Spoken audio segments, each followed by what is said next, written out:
the weekend here, apparently. Highs in the mid-40s.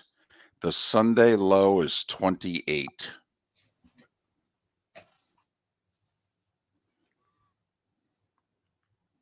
Yeah, I'm going to have to wear a sweatshirt when I play golf today. There's no doubt. Yeah, I'm going to have to wear one outside too.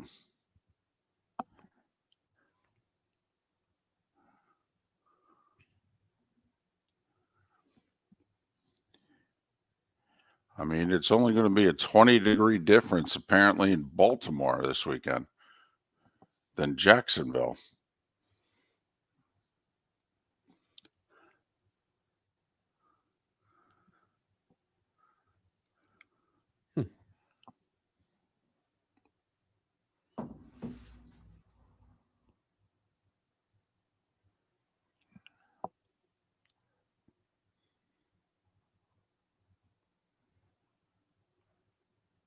Ambient, what is up? You tell us. What's up?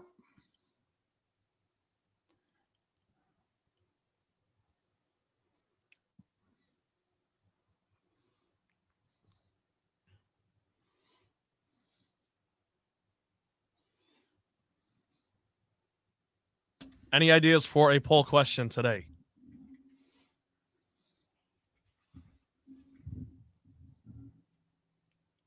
At the moment, no. Yeah, not much going on. I know. More disappointing season, Miami or Jacksonville? I like that. I think it's Jacksonville by a long shot, but give a grade to the Dolphins season.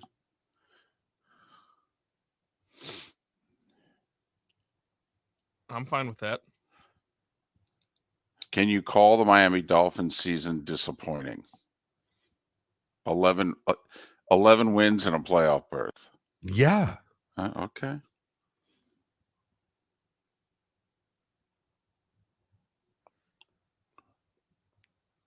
I'm trying to get creative here. I can't think of anything.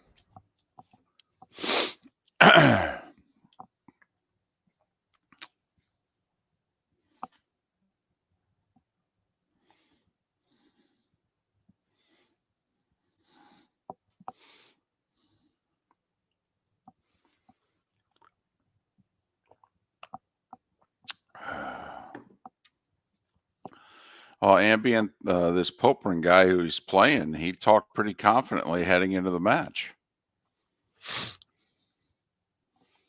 I mean, at some point, somebody has, he's 36. I mean, don't they start beating him at some point? Yes. I mean, this has to end soon, right?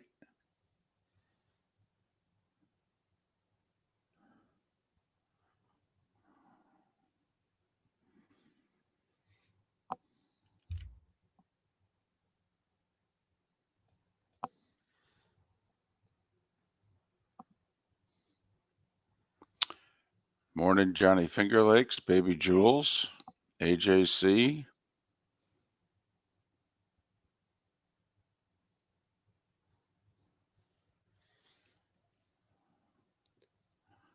Napo.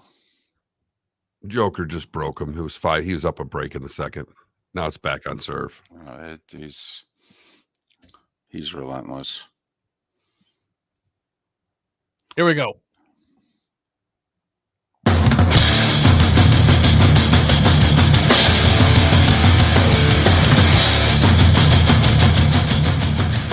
You are listening to Miller and Moulton, exclusively on the Florida Sports Network.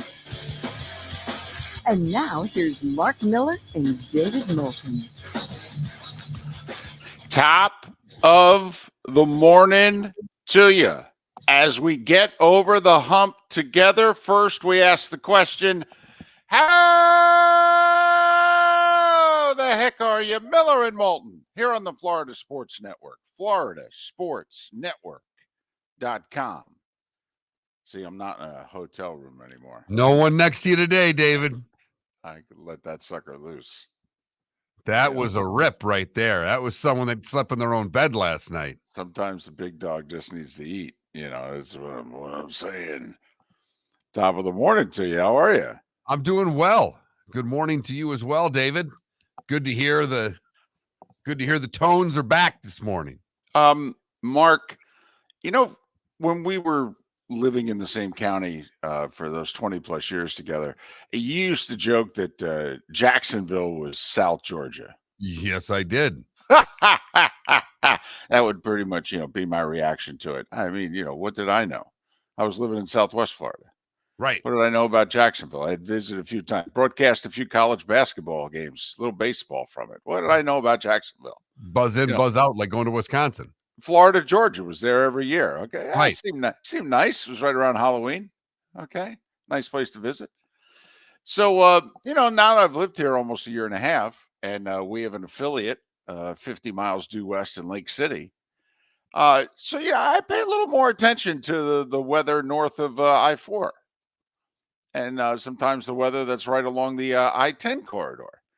Because, we've got affiliates kind of on the West Coast, Southwest Coast. And then, we've got the one affiliate in the northern part of the state. And we're led to believe we're going to add a couple more here real soon. So, okay. Mark, this is the biggest temperature difference that I have noticed between where you are and where I am since I moved. Well, all I know, David, is that I get up every morning and the first thing I do is take Frank, my dog, out for a little stroll. Okay. Let him do his thing. And it was chilly this morning. Really? Yeah. What's your definition of chilly? Like I would imagine it 50s? was in the 50s. Wow, 55, huh? I don't know if it was that cold. Supposedly that's what it is in Southwest Florida right now. It's around 55. That's according to, the phone weather. I mean, that's where I get all my weather, Right. off of the phone. Boy, I hope those meteorologists are paying attention, or whoever's wetting their finger and sticking it up in the air is, accurate these days. Put it this way, I wore socks and shoes this morning. It was that wow, cold. did you really? Yep. With your shorts? Well, yeah. Oh, okay. All right. And a short sleeve shirt, but it was chilly. When I went outside, I felt like I was not dressed for the weather. I felt like I could have had a pullover on. Wow. With your shorts. Well, yeah. Closed-toed or open-toed shoes? No, shoes and socks. Oh, okay. All right. No, I'm talking winter. Oh, you didn't go with the German look, did you? No. While walking the beaches. Okay. So, Mark, it's below freezing in the northern part of the state. David, there was a weather graphic I caught yesterday, and basically the whole country that's not south of Tampa right, is really cold. Yes, it's winter. That thing Everywhere. exists. Yes. Look it up. All right. It's defined. Yes. It is. No, I winter. saw it on TV Monday. I saw it in Buffalo. It looked great. It looked lovely. They're having a hell of a time throwing snow up in the air. Well, they have Josh Allen. So, that's why winter's much more tolerable. You don't have a Josh Allen or a Joe Burrow. It gets really cold for long periods of time. Yeah, it's below freezing in the northern part of the state. The Panhandle's in the 20s. All right. From Lake City to Jacksonville, it's between like 29 and 33. Let's get to the really important question, though. Yes. Only one thing that we want to know. Uh-huh. Did you turn the heat on? Well, yeah, of course. You're one of those people when you lived in Southwest Florida that it had to take an event for you to put the heat on. You fought it hard. Okay. If this weather was where you are right now, would that be enough of an event? David, I'm much softer than you. You'd move. I would. There's a chance. You would move. Okay. We always wanted to do ESPN Havana. Okay. That we didn't think Southwest Florida was warm enough for us. We needed to go a little further south. All right. You would freak out. You'd move if you woke up to this in the morning. Frank would take one step outside the door, turn around, tap you on the knee, and go, yeah, I'm just going to pee in the house. And I'd say, okay. Yeah. And you'd be like, this works for me. If you could do it right over here, I'd appreciate it. Yep. Yeah, it's. I mean, this. I laugh. I laugh every now and then. You use the cold word. You'll say it's cold, and I always mock you. Always, Mark. It's almost cold in the northern part of the state. I mean, if you get below freezing, that almost qualifies. Certainly if you've been living in Florida for 25 years. Early nomination for a poll question, even though we may already have one. Do you feel sorry for David being cold? No, I'm not cold. A, I'm fat. B, I'm indoors. Hell, I don't even have socks on. Okay, I'll be fine. I won't even wear layers today. Okay, believe me. But I mean, every now and then you're walking through the living room. Of course, the news is on. Old people live in this house, so of course the news is on, and you hear freeze warnings, and you're like, "Oh, come on, where are they talking about? Wait, where we live? What? Yeah." So I'm just saying this South Georgia thing. It's very different than a Southwest Florida thing. Okay, that's all I'm going to say. I-10, not I-4. I-10, not Alligator Alley. It's a little different. Right now, it is a 23-degree difference between where you're sitting and I'm sitting. I have never seen that before. 17 had been the biggest difference. And I check every day. I mean, I don't have much going on in my life, Mark. So, in the morning I check and I go, what's the temperature difference? Normally it's 6, 7 degrees. Sometimes when there's a front, it's like 13. Yeah. 23-degree difference between where you're wearing socks and shoes with your shorts and your golf shirt and where people here are worried that their pipes are going to freeze. Well, at least it's better, with the weather coming on at the, during the news, David, as opposed to, did you catch what happened during the Lions-Rams game in Dallas? In Dallas? In Dallas. The NBC affiliate with 1 minute and 53 seconds left in the game cut in to give a weather update for the greater Dallas area as the game was still in doubt. Well, they were doing the kneel downs, right? I mean, it was over. No, they hadn't made the first down yet. Oh, well, then it was before the two. With 1:52 to go, because that was after the first kneel down. Because they got the first down before the 2-minute warning. Game was over. But they cut in. So they cut in. Wow, that's a no-no. I mean, especially just to give like the first weather update. Not like there's a huge, event happening here. Well, you got to remember, Mark, it was Dallas. Okay, football season had ended 3 hours earlier. Oh, there's no doubt. But don't you think that the weather someone's in a little hot water for that, I would think. Well, yeah, that's that. Come on now. I mean, we know the weather's important, but really, you couldn't wait for 2 more kneel downs. They were showing grown men crying on TV, for goodness sakes, in happiness. Well, they were just showing that 3 hours before. It was just Jarrah in his booth. Jarrah looked stunned.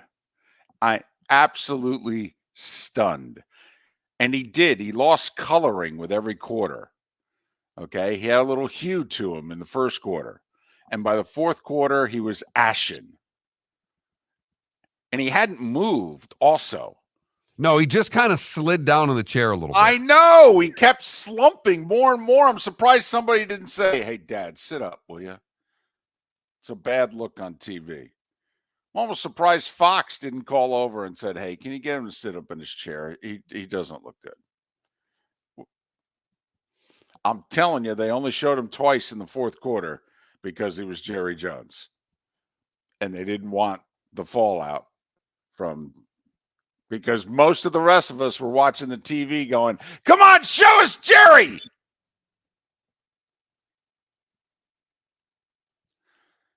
I mean, I was hoping for the Taylor Swift treatment. I really was. I mean, after every first down, score, what have you, I'm like, come on, show him.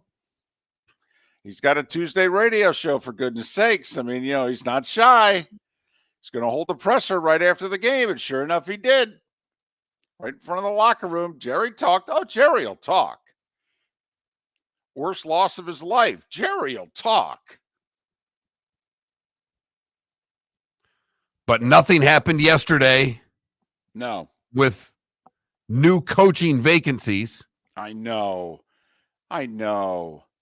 And you and I have been fired a lot, so we shouldn't, take joy in this or act upbeat in any way. Yeah, but David, here's the difference. I've never been fired with 3 years left on my contract that were paying me 7 digits. I don't worry about guys that are getting fired and getting handed a check for millions of dollars. It's not real life. That's why we can look at it and laugh. It's not real.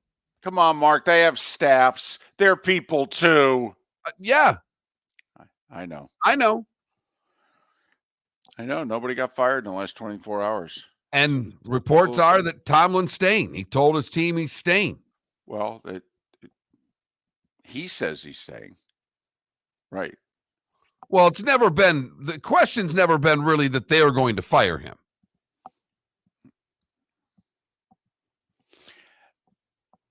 How many playoff wins do they have in the last 12 years?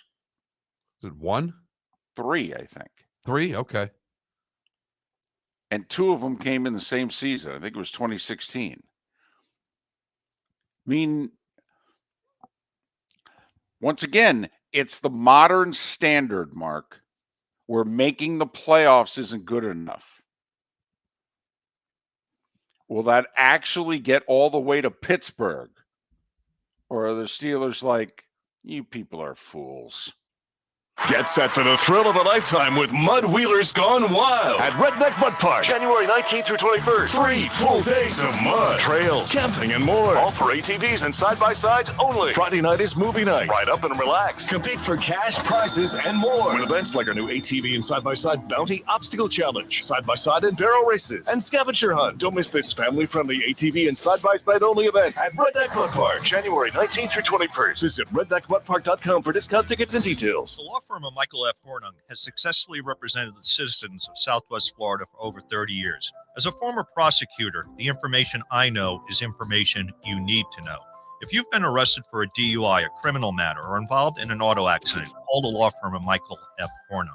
I'm a local attorney with local knowledge to assist you through the process. For a free consultation, call 239-437-0095. That's 239-437-0095. Offices in Fort Myers.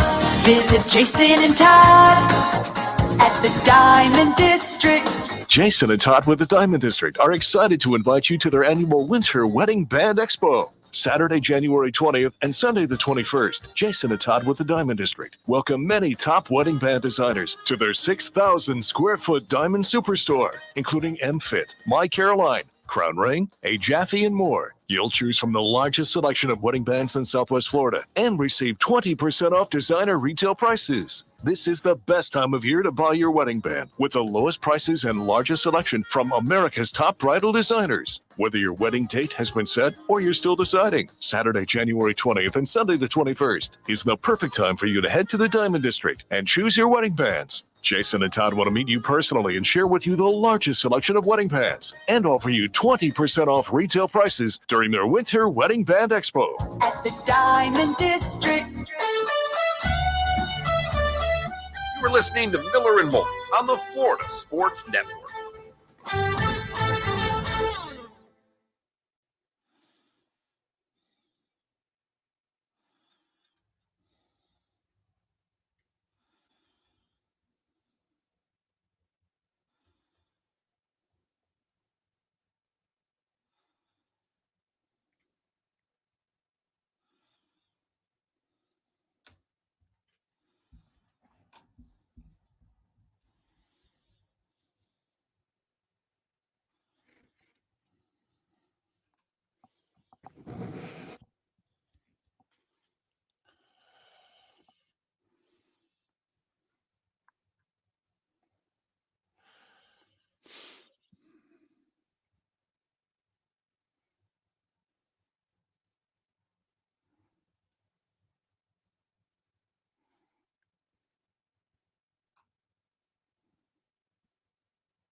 So what are we going with for a poll question?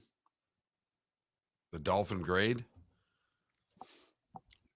Okay.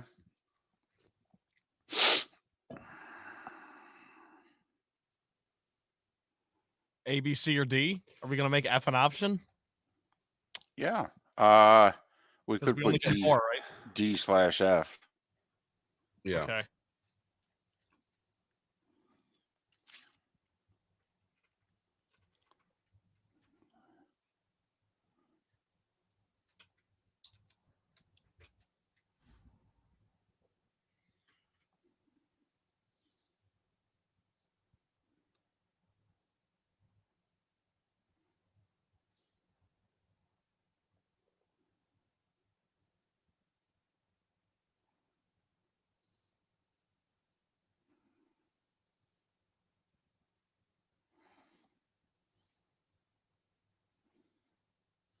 A lot of birthdays today.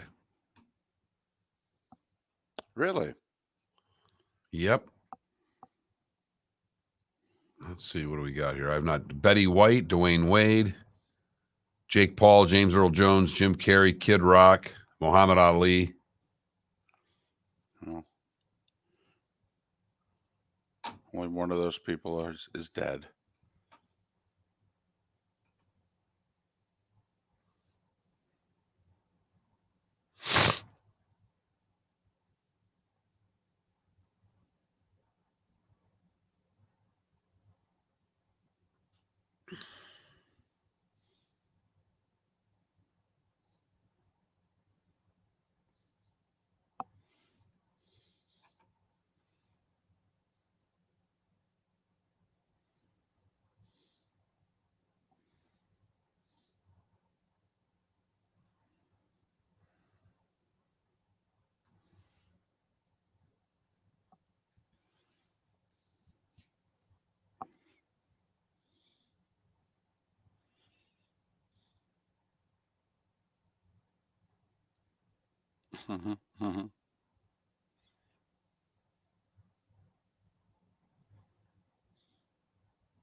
Here we go.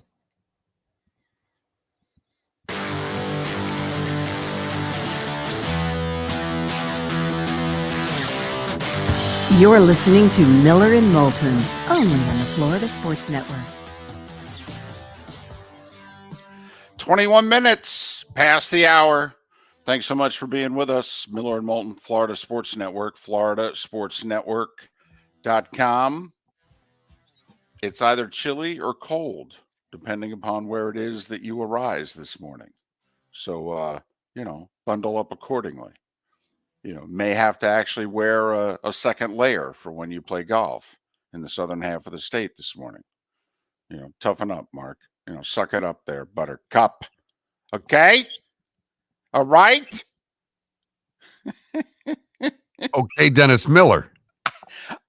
I got too much sleep last night. You know how when you get 1 hour more sleep than you ever used to getting, and you're that kind of punchy, as opposed to when you get the 1 hour of sleep less than what you need, and you're that kind of punchy. So that's what you've been dealing with the last couple of days. Punchy Guys, David. exactly. Didn't get enough sleep and now got too much. It's tough to be you. Not at all. That's why we give you top billing on the show. Not Tough at to be you. all. Easiest gig in the world. Hey, we have a poll question. We've been really good in 2024. We've turned over a new leaf. Trent is a taskmaster in the morning. You should hear him. Right before we get live on Twitch, he's like, do we have a poll question? Kind of like, hey, you two guys, are you going to, start putting a little effort in this show yet today? Do we have a poll question? Hey, I just ask it, and then you guys usually come back with something. Someone's got to just get the ball rolling. Then you guys have all these ideas. Except this morning. Yeah. So, people are still really, they're not doing well when their team loses in the playoffs. I think they're doing less well than ever before. Dolphin is really struggling. This whole 4 straight winning seasons and zip zilch nada to show for it. Mark, do you get the sense we put up with the last 20 years when they would have, sold off a family member to have 4 straight winning seasons, no matter what became in January? We put up with all the 6-10, 7-9, 8-8 nonsense. A 1-15, a 4-12. We put up with all that. This almost feels worse. When expectations rise, disappointment amplifies even more so than the expectations. And what's happened this year? Going back to the blowout of Denver, they scored 70 points. And people started talking about the Miami Dolphins being the best team in the league, the best offense in the league, an unstoppable team, 2 MVP candidates. Right. Tua and Tyreek. Right. And it wasn't, it's one thing, David, to me, if it's at the local level, that the expectations come up to a certain level and whether you meet them or not can be dealt with. The Miami Dolphins superseded that by becoming a story on the national level. Mm-hmm. Then Hard Knocks comes in, and it was met with incredible reviews of the transparency of which we were able to see the Dolphins. And how cool Mike McDaniel is. And man, wouldn't it be nice if a team with a coach like this could win? But David, I got this text yesterday. This is someone who's not a Dolphins fan. Mm-hmm. And this is how it's turned, because I think Dolphin fan feels away. I think is a joke of a coach, the Dolphins. How do you look at him in the locker room and say, I'm going to go battle for that? He is so soft. The Lions aren't as talented as the Dolphins. They will fight all game long for the coach. He's a man. That weakling came out of the game bundled like his mom wraps up a 3-year-old in cold weather. What a blank. Wow. It was cute when they were scoring. Yeah. Uh-huh. It's cute when they were winning. That weakling came out in the game this weekend, bundled up like a mom wraps up her 3-year-old in cold weather.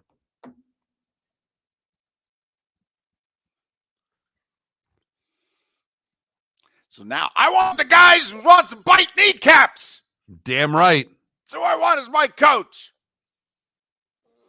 And if you're a Dolphin fan, you're like, we had him as interim coach back in the day. He wanted the job. We didn't give it to him. Same with Todd Bowles. We had him as an interim. He wanted the job. We didn't give it to him. Boy, we make great decisions as an organization, don't we? We had Drew Brees wanted to come here and play quarterback. We failed his physical. Saints gave him the same physical. Seemed okay. Oh, we got 1 million of them if we want to go down this road. But anyway. So, the debate rages about Tua. Should he get a long-term deal? Should they play hardball with him? How about before we get to Tua, how about we just put the Dolphins to bed? Okay. How do you grade an 11-win season and a playoff berth, just the third of the last 15 seasons? What kind of a grade do you give it? And so, we go 4 choices, sometimes 3, at most 4. So A, B, C, and then the last one's D/F. Because there are people that feel that this season is a D/F. That 11-6 and a first-round playoff exit is either poor or a failure. That's, Mark, I don't know about you, but that's, A was excellent, B was good, C was average, D was poor, F was failure. Yeah, I'm definitely not giving them a DF. Well, I'm not either. But I am hovering between a B and a C. It's by no, I mean, the A choice and the D and F choice aren't even options for me. Okay. It's just whether or not the regular season's enough to give them a B, or the collapse at the end of the regular season, along with the playoff loss, gives the season a C. Well, A is ruled out, right? Oh, For A us, and D and F are ruled out for me. For what's been talked about on this show for the last month and a half, A has to be ruled out. You didn't even win the division. You collapsed down the end, and you didn't win a playoff game. Right. I don't expect many A votes. I do expect numerous D and F votes, though. Yes. And if Orlando Alcigari were to vote in our poll question today, that's where he would vote. And does the last 3 years play into it? It's kind of like, okay, I thought we were building to something. The only thing we did this year was win a couple more regular season games. At the end of the day, is the difference between last year and this year Tua stayed healthy for 17 games? So therefore, we won a few more regular season games? Do you remember at the beginning of the year when all we said was, hey, how about if Tua starts more than 13.5 games? We had the over-under at 13.5. Could he just start 17 games? And if that's the case, they're making the playoffs. I mean, that's what you and I had said. If 13.5's a number and it's over, the Dolphins are a playoff team. Right. But, Trent, let me ask you this. And this is difficult, I think, for you to put in perspective here. But if Matthew Stafford and the Rams had gotten one more first down and kicked the winning field goal, 26-24 Rams, how would you have graded the Lions season? B+. Okay. Win the division. Meet expectations. Vegas over-under was 9.5 wins. They won 11 or 12. Okay. I'd probably still give them an A. I'd be disappointed, but I'd still give them an A. Oh, wow. And I would have given them a B if that's the case, because they did win the division. But Miami didn't win the division. They lost to Tennessee. You've talked me into a C. Yeah, that's where I'm going to go. You've talked me into a C, David. So grade the Dolphins season, A, B, C, or you're going to come down hard. Give them a DF. Starting 5 is next. Located on the East Trail, locally owned Naples Tiki Bar and Grill is an outdoor eatery next to the Hitching Post Shopping Center. Island-inspired food with a true tiki theme. The best place in Naples to enjoy the beautiful weather in Southwest Florida. The Naples Tiki Bar and Grill offers a great menu for dine-in or takeout. Enjoy our famous pulled pork, huge burgers, and tiki bar cocktails. Don't miss happy hour every day from 3 to 6 and live music 7 days a week. See you soon at the Naples Tiki Bar and Grill, 11498 Tamiami Trail East. Mark Miller for Molly Maid. Why Molly Maid, you ask? Trust. Moulton was a customer for 15 years. Affordability. Didn't I just say Moulton was a customer for 15 years? Worry-free services. Our professional house cleaners are fully insured and a 24-hour warranty. Call Molly Maids today at 239-774-5839. That's 239-774-5839 or online at mollymaid.com/FTMYERS. That's mollymaid.com/FTMYERS. Visit Jason and Todd at the Diamond District. 20 years ago, Jason and I had the idea for a jewelry store like no other, with a vast selection of certified diamonds priced 8 to 12% over cost. A team of individuals who are educated, driven, and believe in cultivating relationships. Today, we have become one of the largest independent jewelry stores in the country. Todd and I love what we do and are in the store nearly every day, along with our GIA gemologists, master jewelers, custom designers, and non-commissioned diamond consultants, all of which we consider family. As direct diamond importers, we travel the world, forging relationships and sourcing diamonds. What we love most about our business is that we can call Southwest Florida our home. If selection, value, and comfort are important to you, give the Diamond District an opportunity. You won't find a better diamond buying experience. Todd and I look forward to shaking your hand and welcoming you to our Diamond District family. At the Diamond District. You were listening to Miller and Moulton on the Florida Sports Network.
Wow, there's pretty big news this morning about Amazon and they're writing a check for $100 million to that Diamond Sports. We are coming back.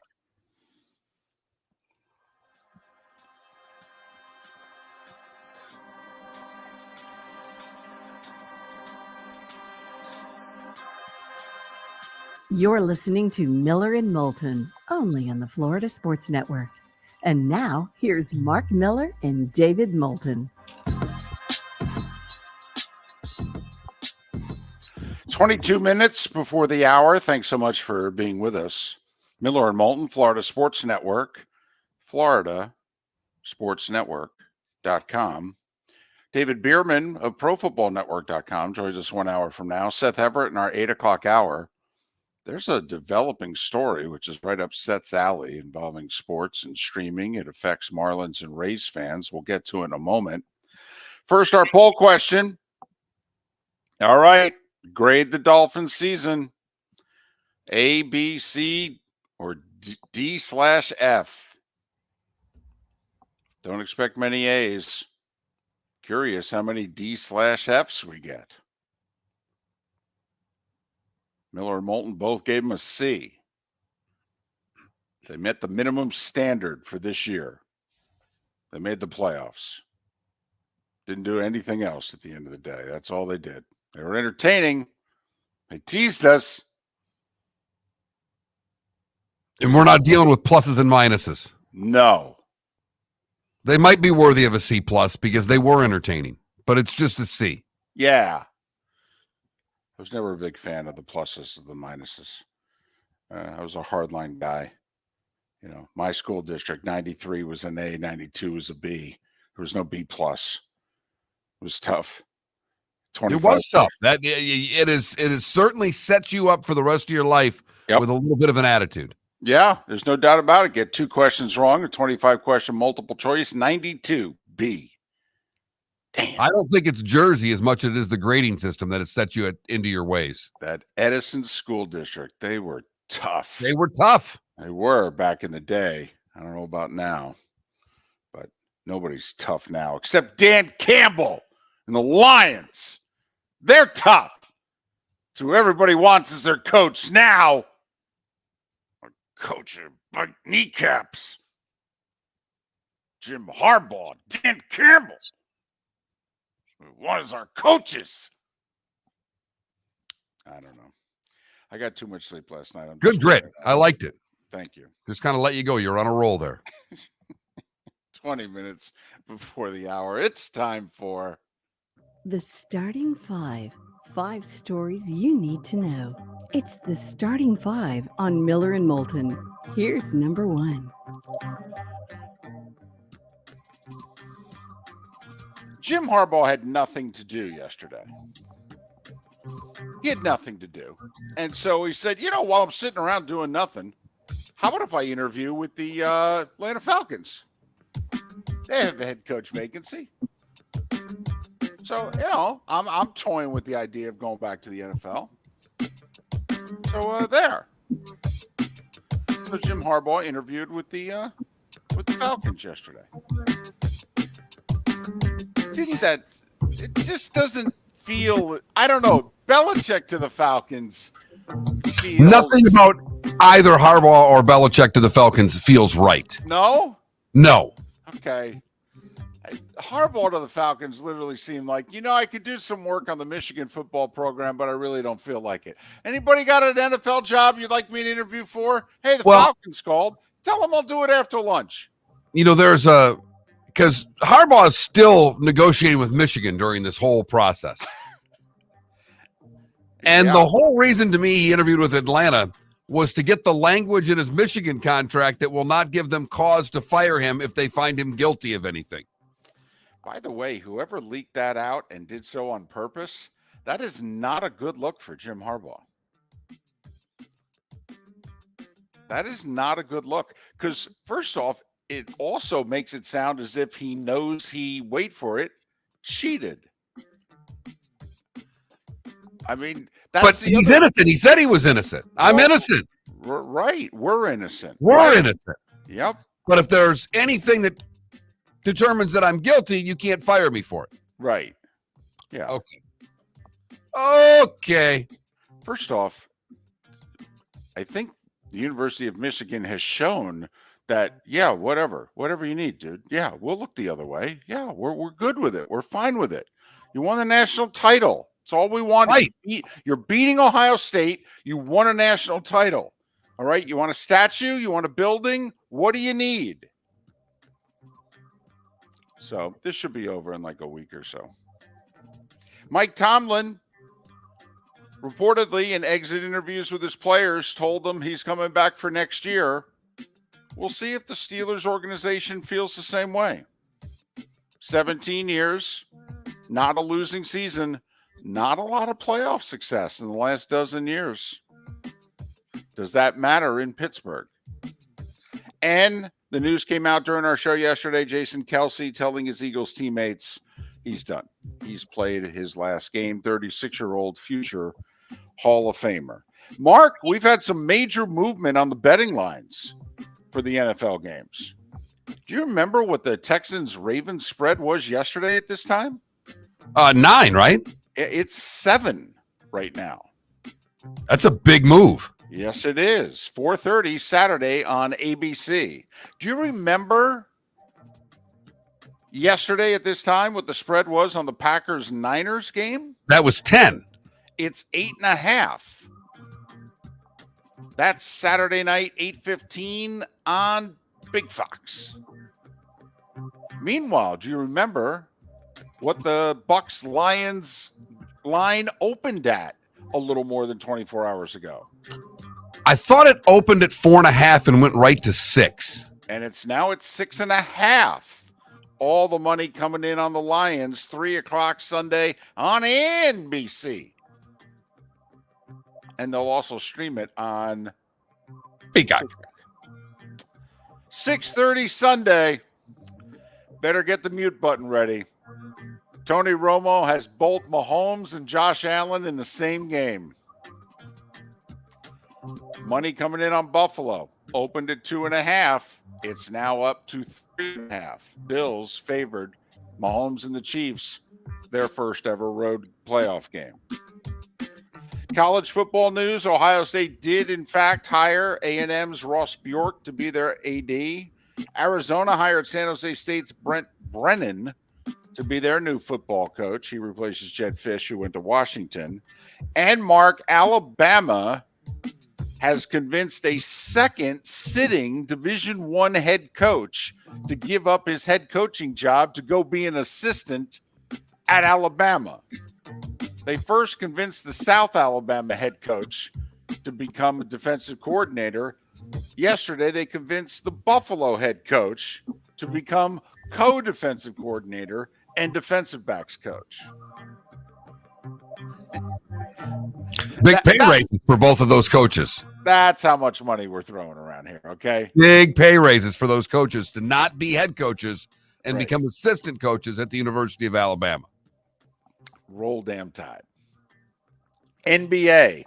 You know, every now and then there's a matchup that lives up to the hype. Last 3 MVPs, Embiid, Jokic. They went head to head. It was a really good game throughout, close throughout. Embiid in the fourth quarter said, I'll take it from here. Yeah, the big fella with 41. 7 rebounds, 10 assists. Jokic with 25 points, 19 rebounds, only 3 assists. The passing offense runs through Jokic. Sixers came from behind, beat the Nuggets 126-121. Listen, if Denver's going to go back to the finals, I want them to play the Sixers. I'll spend 2 weeks watching this. These two guys, 40 minutes a night for 2 weeks. That's the closest thing we're going to get to basketball back in the day, if you know what I mean. Maybe the last 2 centers left. I know there's a couple others, but Phoenix was down 22 in the fourth quarter. They ended the game on a 23-4 run. They beat Sacramento 119-117. Paul George with 38 for the Clippers. They beat Oklahoma City. They're just a game behind the Thunder. And we're only like a game behind the T-Wolves, if you catch my drift. LA Clippers winning by 11. There's a story out there that Knicks and Rangers owner James Dolan is being sued for sexual assault during an incident with Harvey Weinstein 11 years ago. The NBA basically said, well, we know as much as what the New York Post is reporting. So we'll leave it to them and we'll comment later. Not the company you really want to keep if you're James Dolan. No. And pay very close attention to the language that Adam Silver uses if it starts to resemble the language that they used with Donald Sterling and other owners who they subtly, not so subtly, force out. College hoops. Tennessee whooped up on Florida in Knoxville, 85-66. Trent thought Indiana would have something for Purdue last night. They didn't. At all. It was like 20-something at the half. I mean, Purdue had them from the word go last night. And beat the Hoosiers 87-66. And sometimes at IBA Arena, Gallagher-IBA, Oklahoma State gets Kansas. Not last night. Jayhawks 90-66. But Mark Miller warned you. We had a lot of ranked teams going on the road in conference play. 4 of them went down to defeat last night. Baylor, ranked 9th in the country, lost in overtime at K-State by 4. 11th ranked Wisconsin went to Penn State, lost 87-83. New Mexico upset Utah State by 13. Second upset in a row for New Mexico at home in the pit. Richard Pitino's team is good. And big win for the Cincinnati Bearcats at home in overtime over 19th ranked TCU, 81-77. One other college basketball note on the women's side, Caitlin Clark, 32. She moved into 4th all time in women's hoops. She passed Brittany Griner, who was pretty good back in the day. Clark talked about seeing her play in an NCAA tournament. As she said, when I was young. Right. As opposed to now. KG vet that she is now. Exactly. What, 22? Edmonton won their 11th straight in the NHL. You remember they had Gretzky, Messier, Curry, Coffey. They had some really good teams. By good teams, I mean, 5 cups. Yeah, they've never won 11 in a row before. They have now, 4-2 over Toronto. Rangers beat Seattle 5-2. The Lightning came out publicly yesterday and said, can everybody relax? We are not trading Steven Stamkos, who turns 34 next month, who's still averaging over a point a game, but he's a -20 this year. -20. He will not be traded, they said. He's in the final year of his contract.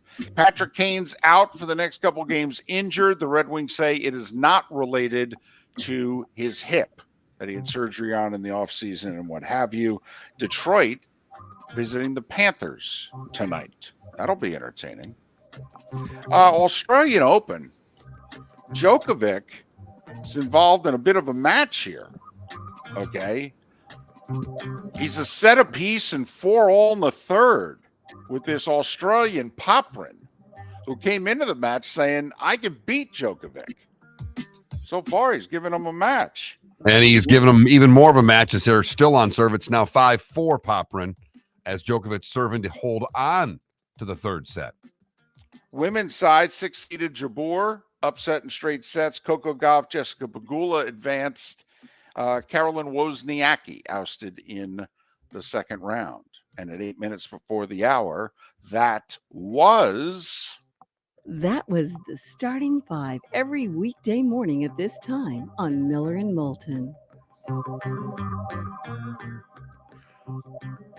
There's a story breaking this morning in the New York Post about Amazon, who tried to buy the rights to stream 11 Major League Baseball teams, and Major League Baseball denied Amazon that right because Major League Baseball wants the streaming rights.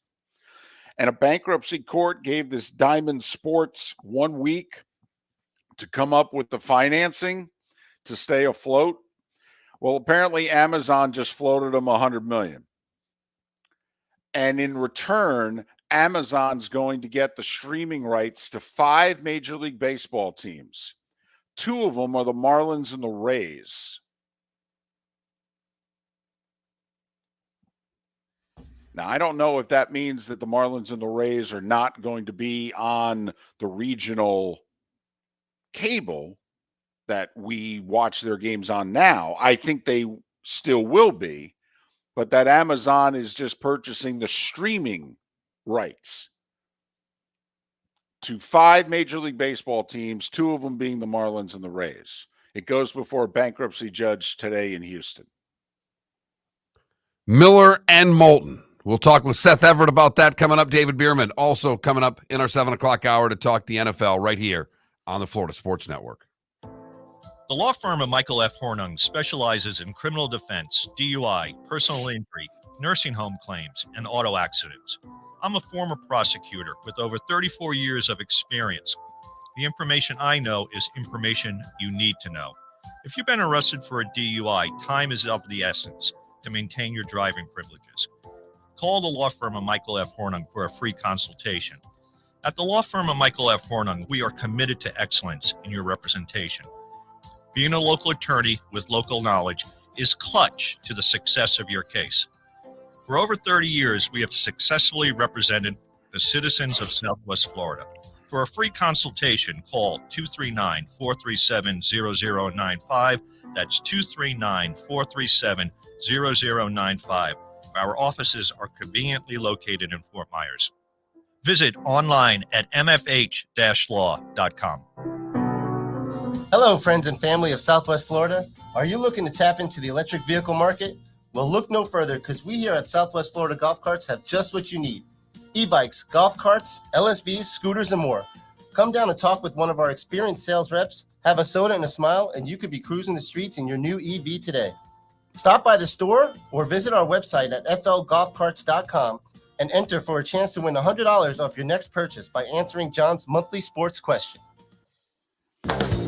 Visit Jason and Todd, Diamond District.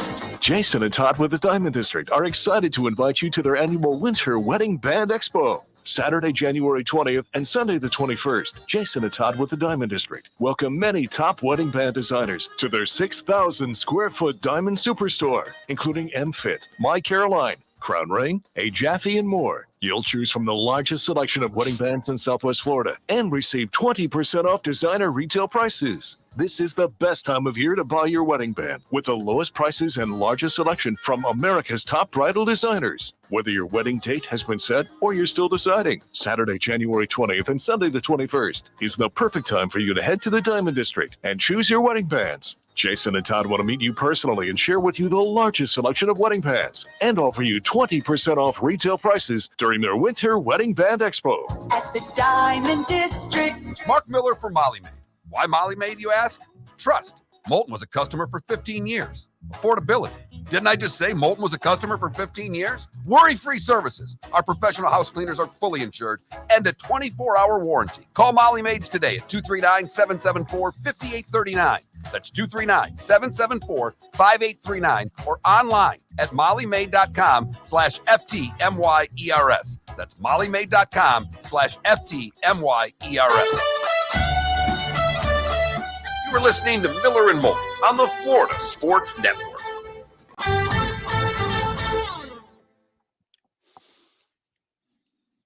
NG Lindy, the other 3 teams that Amazon would get the streaming rights to, the Tigers, the Royals, and the Twins.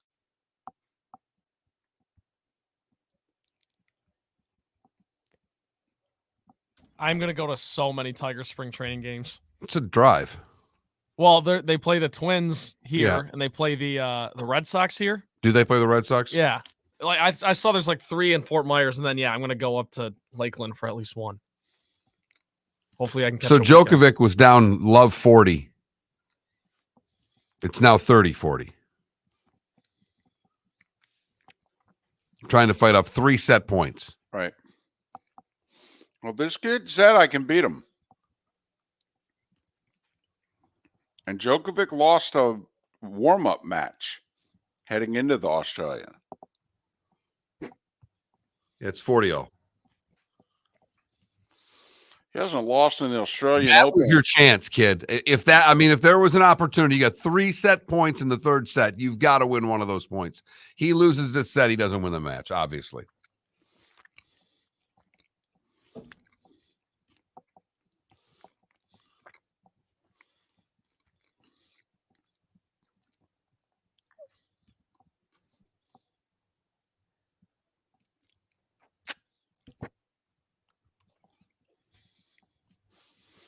Chris, how can you give me an incomplete? We played the whole season.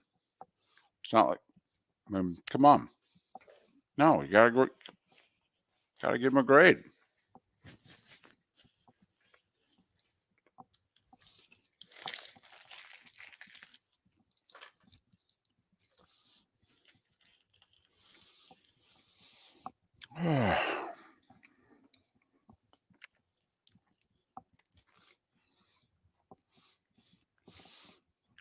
Not able to find tuna mac when I'm traveling, no.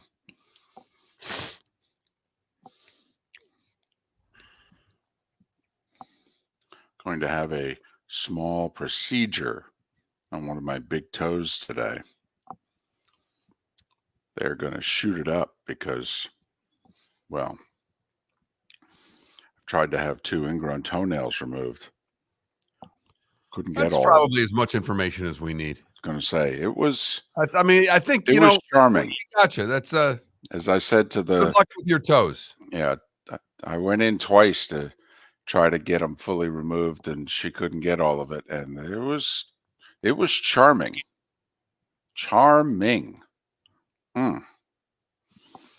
So she said, you should probably go someplace where they could, shoot it up. You won't feel anything. I go, I'm a fan of that.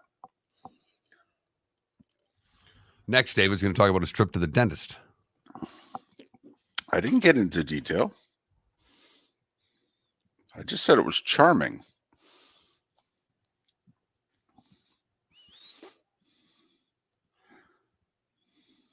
You want to give the Dolphins an A. Wow, you're a fan. I will ask, does it, and I'm sticking with B, but do you factor in the injuries? Do you grade it on a curve? Do you give them any sort of break? The Texans have 21 players on IR. Well, yeah, and I know the Browns have done their thing too. I mean, yeah, there's no doubt. There are key injuries and what have you, but yeah, I just think that's enough to maybe if you think C, maybe bump it to a B because Tua was one of 8 or 9 quarterbacks to start every game this year. Here we go.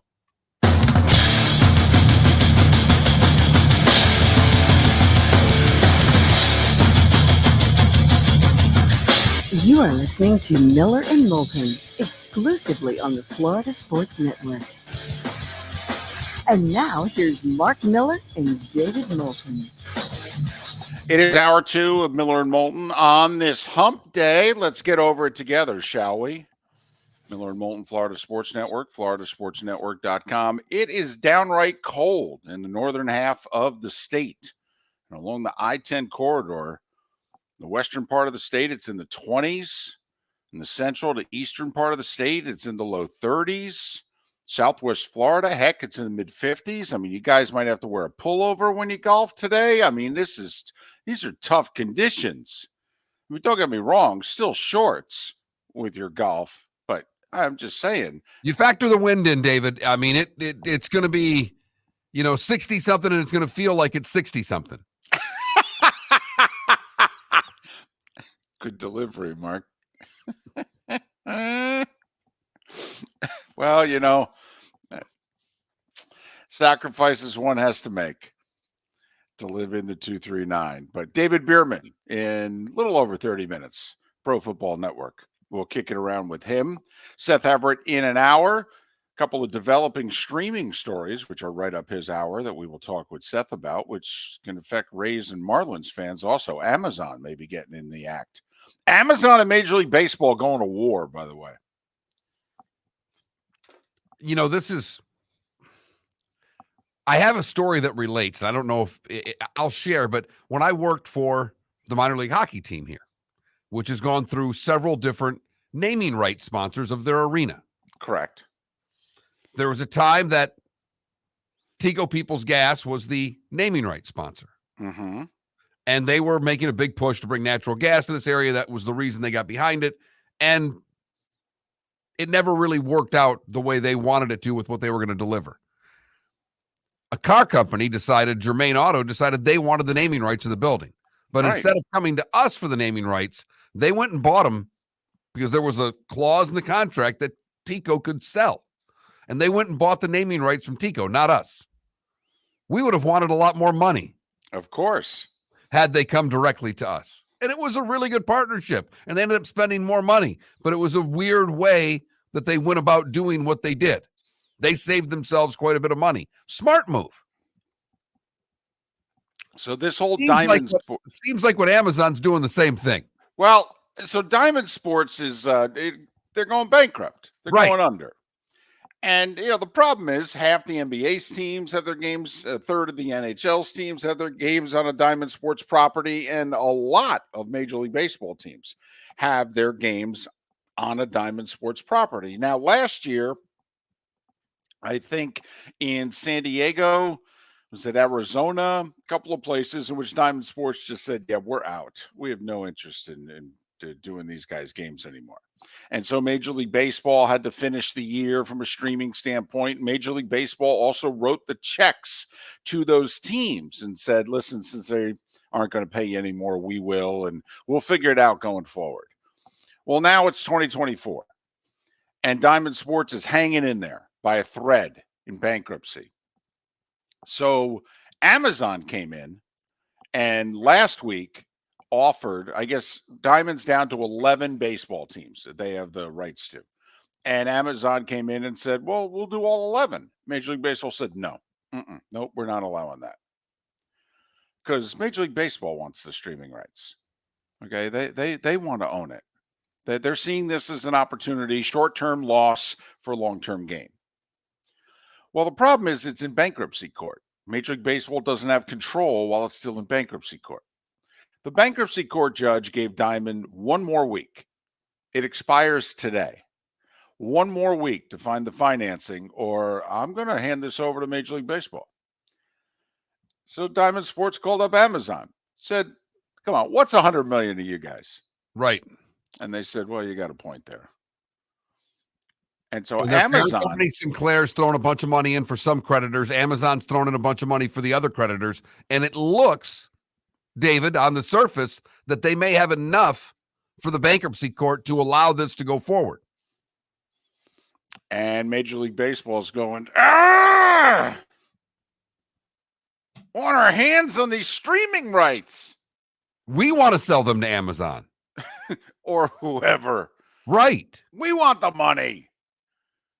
Not Diamond Sports and its creditors. Ugh. But it means, the 5 teams that Amazon's like, we'll carry your games. Tigers, Royals, Twins, all interestingly enough, all from the same division, and Marlins and Rays, which obviously affects us here in the Sunshine State. Now, Mark, I don't know the way you've read it, but the way I read it this morning, the games would still appear on the regional channel that you're used to watching Marlins and Rays games on. It's just that, oh, yes, they would be available on streaming on Amazon if you're so inclined. Like maybe you've cut the cord and you don't get Bally Sports. Like Right. I don't. I'm Right. looking at that. David, this news for me personally is terrific. I get to watch both Florida teams, which I enjoy watching their baseball, and I get my hometown team. Right. This You're a is a Tigers coup. fan. Right. This is a coup for me. I'm looking at this going, way to go, Amazon. Trent's got to be thrilled. He's like, oh, for goodness sakes, I moved down to Florida to make $7 a day for these guys. I'm going to miss out on all my sports teams. Maybe not the Tigers. Maybe not the Tigers. He's like, yeah, but you're going to have to give me more than $7 a day to afford Amazon. Well, we'll negotiate, Trent. We'll 750, 775. We'll Between his parents, his grandparents, he's got 3 or 4 Amazon accounts he can steal from. I'll figure it out. I will not go Tigers free this baseball season. Let's just put it that way. So once again, more and more streaming.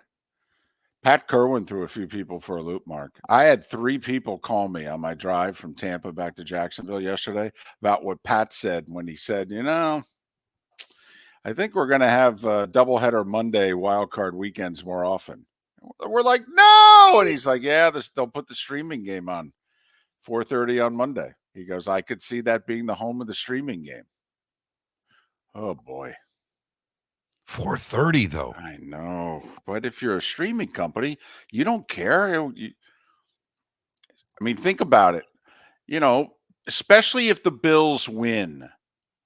If the short week doesn't hurt the Bills, like the very first year, which was only 2 seasons ago, that they did this whole Monday night of wild card weekend. Well, the Rams played. Well, the Rams won the Super Bowl. And the NFL couldn't have been more thrilled. Oh, my goodness. Nobody can use the whole short week thing, not enough rest against us for doing this. Players can't bring it up. What are you talking about? The Rams won the Super Bowl playing on Monday night of wildcard weekend. Shut up. No, it took the Bills 14 seconds to bring it up. Literally in the post-game press conferences, we're already a day behind. Okay. Now, I will say, the Chiefs playing Saturday night, the Chiefs had almost 48 hours of rest on the Bills. Okay. I don't think it's a huge inconvenience to the Bills. By the way, blame Mother Nature. You were scheduled for 1:00 Sunday. The NFL doesn't have it out for you. And by the way, Mother Nature does. Right. And remember, you don't need a dome. No, in fact, build a new $1 billion stadium in the same spot, basically, and make it an open-air stadium. Because you've not had to have any games moved because of the elements the last couple of years. In fact, how about if we make it $1.5 billion? Still no dome. We don't need no stinking dome. I love the fact that there's apparently going to be another lake effect snowstorm Sunday. You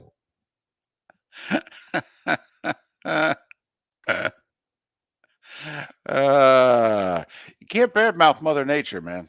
She does not have a sense of humor, and she holds grudges. She makes Miller and Moulton seem passive when it comes to holding grudges, David. Right. And she's got a lot more fury than we do. There's no doubt about that. We can get pretty fired up. And can hold a grudge. Right. Speaking of fired up, Dolph fans are not taking this first-round playoff exit timidly well. No.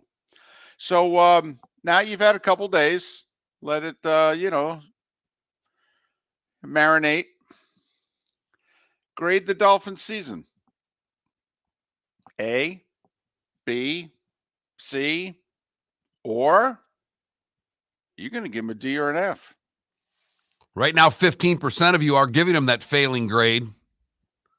34% say B, 47% say C, and there's been a couple of you that have actually voted for an A grade. Wow. That's an A? Making the playoffs, losing badly in the first round's an A? Trent did bring up during the break, he said, well, they had a bunch of injuries. That's a tough one to bring up in the NFL. It's valid. It is. And some teams do get hit harder than others. And there's no doubt by the end of the year, the Dolphins were crushed with injuries, particularly on defense. But they played that final game with everybody on the offensive side playing. I don't want to say healthy because guys were still banged up.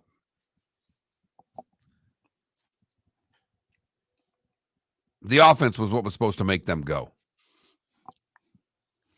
And I know that the injuries, I know the injuries, persuaded Trent to go from a C to a B. They don't change my mind. I give them a C. I gave him a C as well.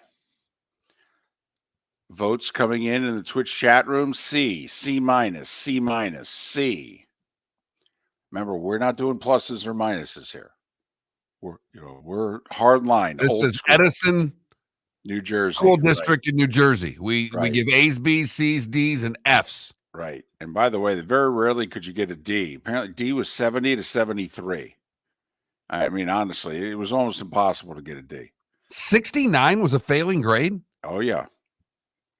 Wow. 93 to 100 was an A. 85 to 92 was a B. 74 to 84 was a C. 70 to 73 was a D. And anything below 70 was an F. Wow. Yep. That whole 65 to 69 not being a D hurts. Yeah, not a lot of wiggle room, man. No. Mm-mm. I see why we combine D and F. Right, because basically once you got below C, it was over. You could take like one more step before you fell off the cliff.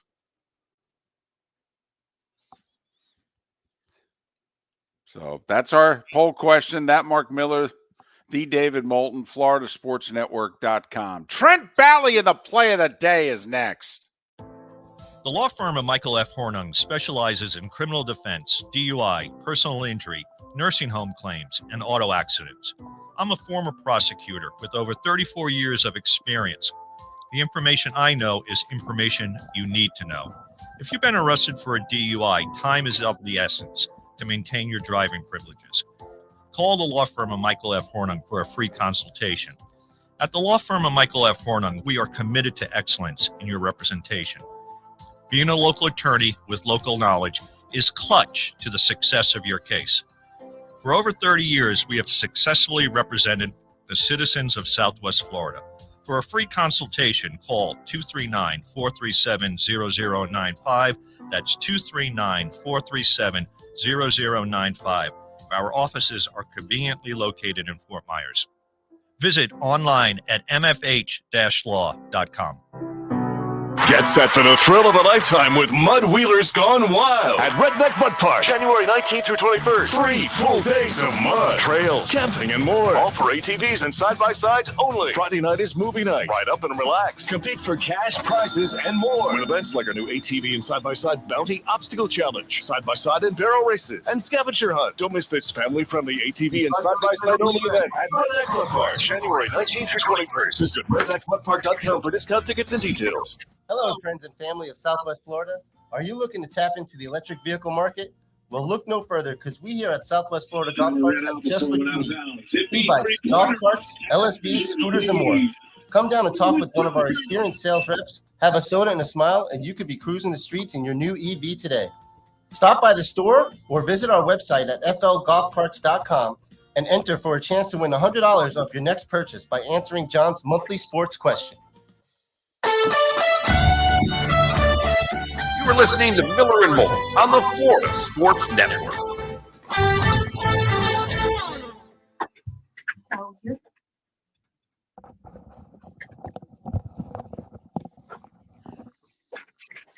Djokovic's just taking it to him in the tiebreak. Is he? Oh, I love Joker. You do? Your volume must still be on your computer over there. Better. There we go. Yeah, I love Joker too. Do you? Yeah. Yes. I'm a Federer guy. And Nadal. Not that you have Come to. on, that's no. I'm a Federer guy. Okay. It's always been Federer. I'm a tennis fan. That was another sport I played growing up. Which is fine. No, naturally, I love watching Nadal on clay. It's very fun. He's also a lefty. Snaps that thing.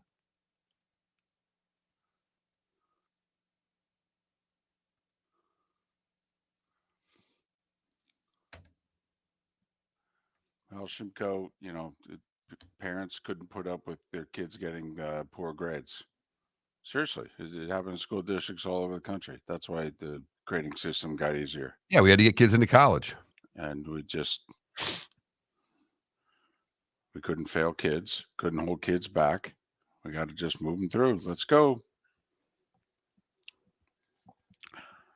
Well, Remember, Feeney, it's an extension. He's under contract for next year at like $22 million per. 5-4. Popperin just won 2 straight points On his serve.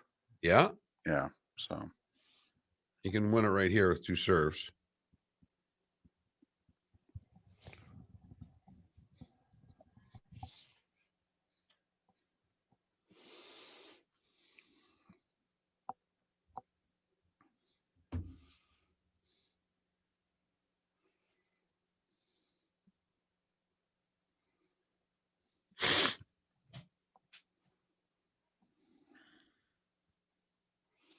what's your shirt say? From the Dunder office. Mifflin. It's The Office. Gotcha.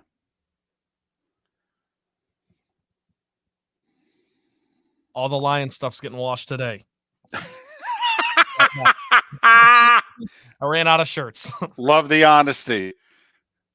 Then you can line up at least the next 5 days: Thursday, Friday, Saturday, Sunday. Definitely wearing it Monday, no matter what. Yep. Well, I got to think in Southwest Florida with all the Michiganders, there's got to be Lion stuff popping out of the woodwork all of a sudden. Not really. I mean, I haven't No? left the house much, so I can't say. But I've not seen any out. One of the few times I've been out. I don't see a whole lot of it, but when I'm out and I'm wearing it, people comment. So I think it's one of those deals. Yep. Although this morning, the woman at the gas station was like, I know you're not walking in here with that hat on. And I was like, okay, who are you a fan of? You know, it's the old, who are you? She's like, I'm a Cowboys fan. I'm like, okay, and I wouldn't be claiming that right now. B, you can't talk to me right now. A lot of Cowboys fans down here. My Cowboys fans everywhere. Yeah. But there's probably as many here as in most places. He won both serves. Won the set. There you go. And this thing's over. Take that, you young whippersnapper.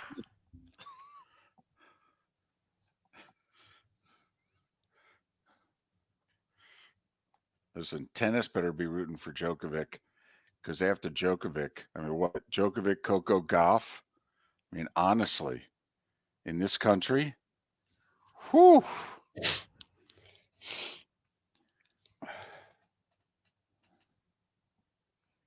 I miss Serena.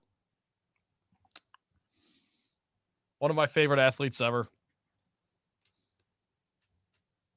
Tennis hasn't felt the same.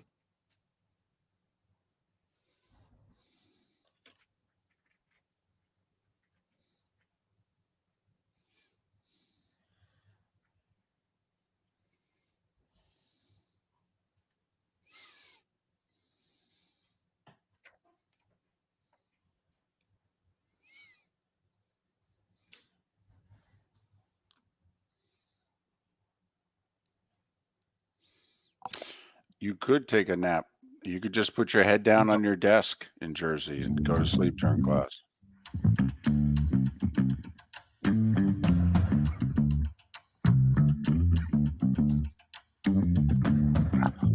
You're listening to Miller and Moulton, only on the Florida Sports Network. 21 minutes past the hour. Miller and Moulton, Florida Sports Network, floridasportsnetwork.com. David Bearman of ProFootballNetwork.com will join us in a little more than 15 minutes. Seth Everett at the top of the hour. Pretty big streaming sports story developing this morning. You know, that's right up Seth's alley. We'll talk to him about it and a few other things coming up in 40 minutes' time. Our poll question: grade the Dolphins season.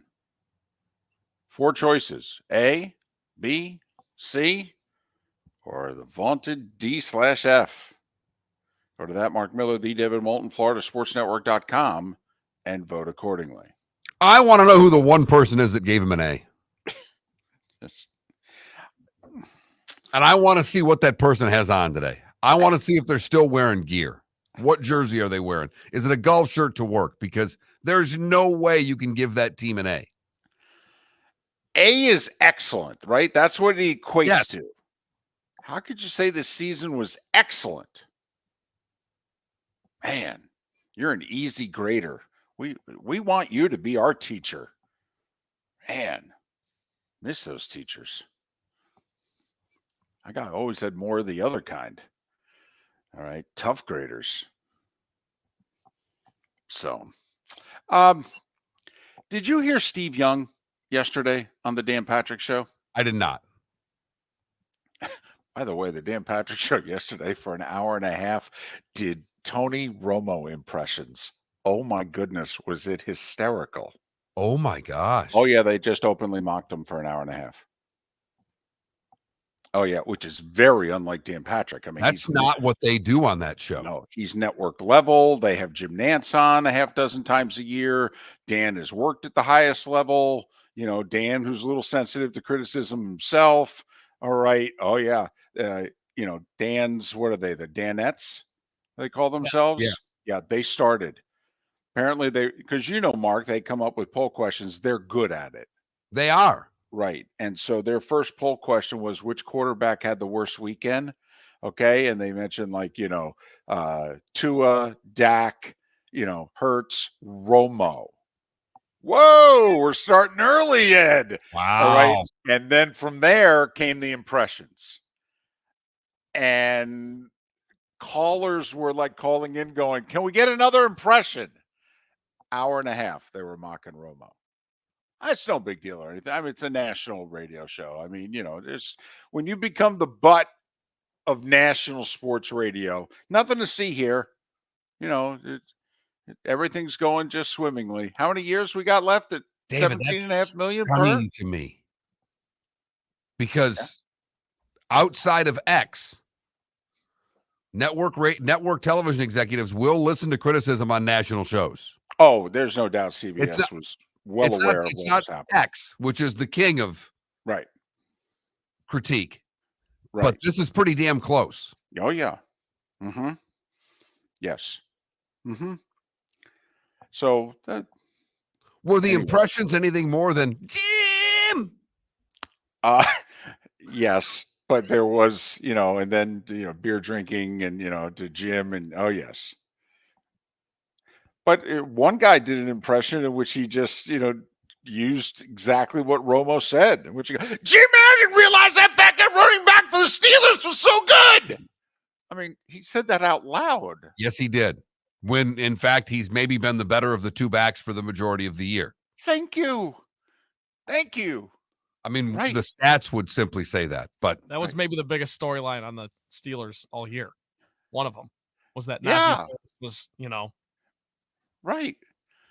Although Najee had a much better second half of the season. He did. And his final stats actually didn't look that bad. He averaged 4 yards a carry, over 1,000 yards, etc. But yes, for the first half of the year, he was really struggling. Mm-hmm. So, but Steve Young was on the Dan Patrick Show yesterday. And Dan Patrick just said, so what do you do if you're the Cowboys? And after Steve got done chuckling, he said, Dan, the problem is there's a sense of entitlement that they've already accomplished something because they're on the Cowboys.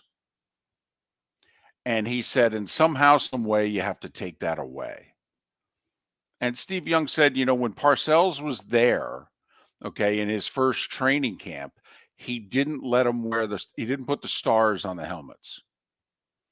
They were all running around in silver helmets, no stars on them. And it was Parcells' way of saying, you guys haven't done squat. And Steve Young said, you know, that's something you do in college, you know, like you earn the Buckeyes or you earn, you know, your stripes on your helmet. Didn't Rich Rod take the wings off the Michigan helmet for practice and was nearly, you know, fired on the spot for that? But right. So, and Steve Young said, I mean, I don't know. Do you have blank helmets, and then if you make the playoffs, you get a star on one side of your helmet, okay, so that you're half a Cowboy, and then if you actually win a playoff game, you get the other star. Now you're a Cowboy. Steve goes, I don't know, but basically, there's just too much entitlement. Don't we all know what the answer to this is? Yes, it's Bill Belichick. No, I'm saying what their problem. Their problem's Jerry Jones. It has been for decades. Right, but if you want to get rid of the entitlement and you want to get rid of the ego of, hey, I'm a Dallas Cowboy, you bring in Bill Belichick. And if you're Jerry, you do everything you can do to bring in Bill Belichick.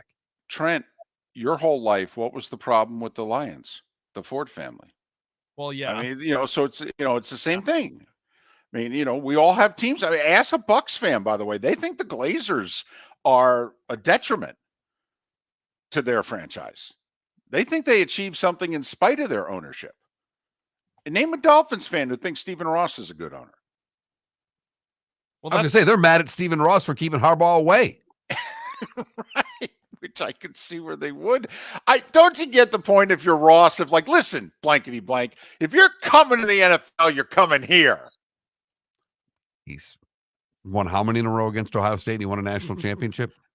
Well, like he said, if you're coming to the NFL, you're coming here. But apparently Stephen Ross just keeps throwing money on top of the pile at Ann Arbor to keep. I mean, even now, Ross is like, you're not going to the NFL. What do you need? And that's why the offer's 10 for $1.25. Because Ross is like, it's Jim, you're not going anywhere. Okay. As long as I'm alive, you're coaching Michigan. Can Jerry and Bill Belichick coexist, though? Yes. Yes. At this age for Jera, I think he can coexist with take anybody. A little bit of a backseat. Who was it who said, see, Parcells insisted that Jerry had to stop doing media and he couldn't be on the sidelines. And for the first 3 years that Bill was there, Jerry didn't do media and he wasn't on the sidelines. By the fourth year, Jerry started talking again and started appearing on the sidelines. And that's when Parcells said, yeah, my time here is over. All right. Belichick won't care about any of that. I really don't believe it. I don't think Belichick, in fact, Belichick will be like, great, you talk because I don't want to. So I actually think it could work. Time now for our Molly Maid play of the day. Trent, what do you have for us? Struggled a little bit today because we had some good college hoops, good hockey, but we did get the two best big men in the league going at it last night. We go to Wells Fargo Center in Philadelphia, where the home crowd fans are trying to put that Eagles loss behind them. It's a 5-point game with 5 minutes to play when Joel Embiid started to pull away. Timer ran out before it went out of bounds. Embiid three-pointer, and Embiid over the Joker. That triple gave the Sixers a comfortable lead. They won it 126-121. Embiid finished just shy of a triple-double, 41 points, 10 assists, 7 rebounds. By the way, Embiid out-assisted Jokic, and Jokic out-rebounded Embiid. That's something that I would not have thought would have happened in that game. Sixers cover -1.5. They sit at number 3 in the East. And similarly, the Nuggets are also number 3 in the West. So chin up, Philly fans. Turn the page. It's Sixers season. Clap your hands. Let's go. Take it easy, big fella. Give him some. Wow. I'm trying to help. Yeah, I don't know that. Trent, you're a really nice young man. That was the first time that there was a distinct element of snark. Yeah. Come on, put it behind you. It's time to move on. It's basketball season. And the Flyers are playing well. The law firm of Michael F. Hornung has successfully represented the citizens of Southwest Florida for over 30 years. As a former prosecutor, the information I know is information you need to know.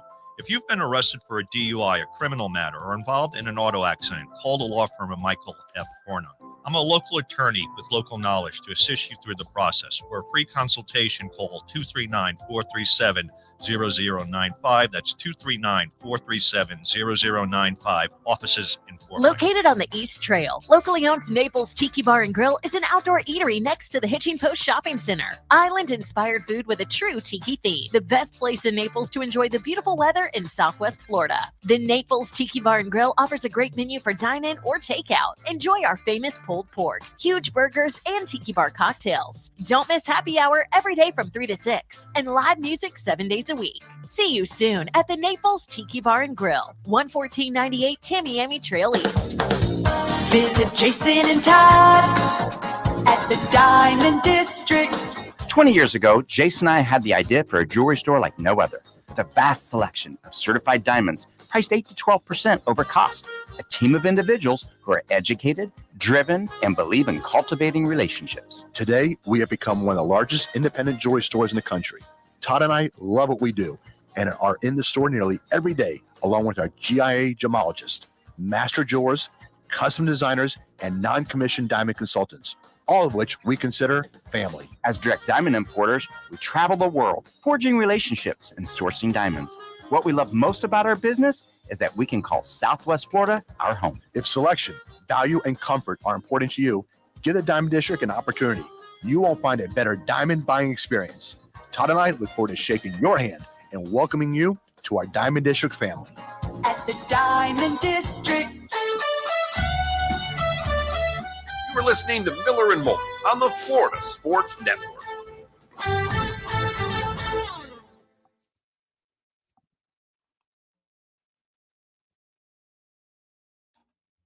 Okay, Mr. Boutte in the Twitch chat room. I'm referring to the fact that he is the most outspoken, involved owner in all of sports. He has a weekly appearance on local radio, for crying out loud. Right. And when we're talking about the sense of entitlement and that these guys think that they've earned something by playing for the Cowboys, it's because that guy is telling them that. I mean, this is just little stuff that maybe doesn't matter so much in the big picture. But if you watch the draft videos of owners talking to the players they're drafting, Jerry Jones has such a, I don't know how to describe it, like a cocky, a sense of entitlement on the phone, even when he calls these guys and tells them they're going to be a Cowboy. Yes. You know what I mean? Yes. Trent. He's the first one to talk to him, not the GM, not the coach. It's Jerry. He is the GM. That's the thing. He's the owner / GM. And secondly, Trent, I want you to close your eyes and just listen to me for a second. I want you to imagine that over the next 30 years, you become a billionaire and you own the Detroit Lions. Don't open your eyes yet. Just let it sink in. Now, imagine the confidence level you would speak to me on the phone with. You think it'd be pretty high? Yes, but that doesn't make it right.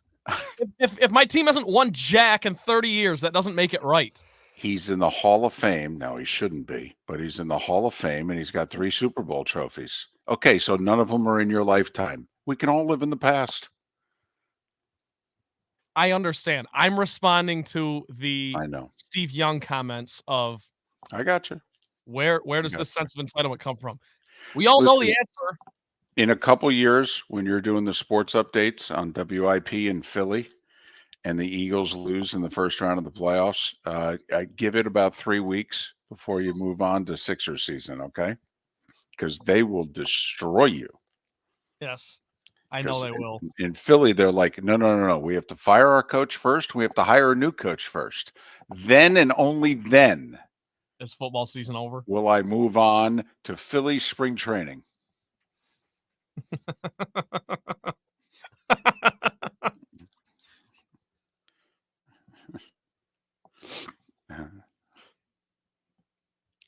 No, yeah, we all know that McClay puts the roster together. Teams have been trying to get McClay for years to interview for jobs and hire him, and Jerry keeps throwing more money at him. And basically, McClay is the GM, but he won't give him the title.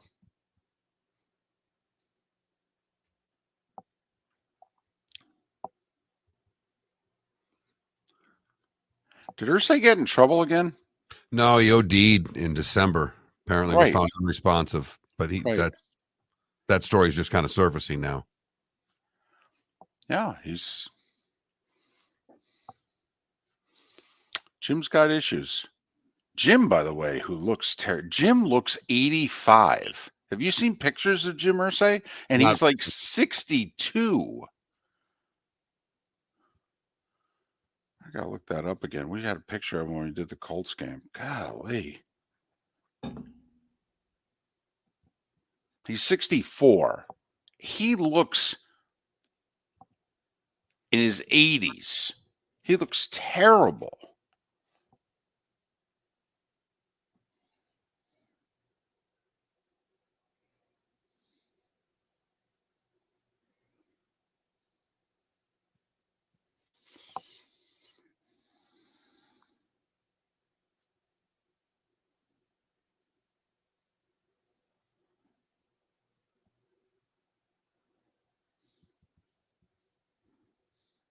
David Bearman is ready. All right.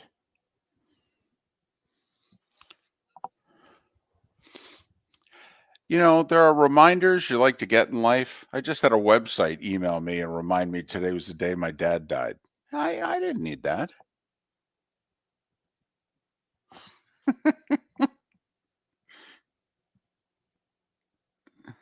Uh, Here we go.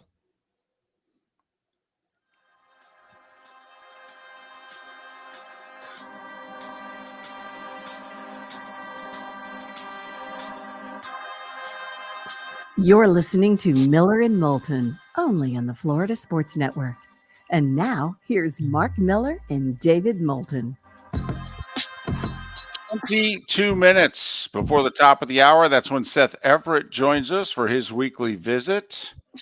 Roy Cummings to talk Tampa Bay Bucks on the show tomorrow. David Bearman, kind enough to join us once again from Pro Football Network, profootballnetwork.com. You can find David on Twitter/X at David Bearman, Bearman PFN. David Bearman PFN. David, it's David and Mark. Top of the morning to you. How are you? Good morning. Just suffering through another 2-hour delay for the kids' school system. Little dropping of snow last night here in the upper Northeast. So no school yesterday, 2-hour delay today. It's a wonderful winter here in Connecticut. Yeah, but come on. I know it's tough on the parents, but you got to think of the kids. Nothing better than a snow day when you were a kid.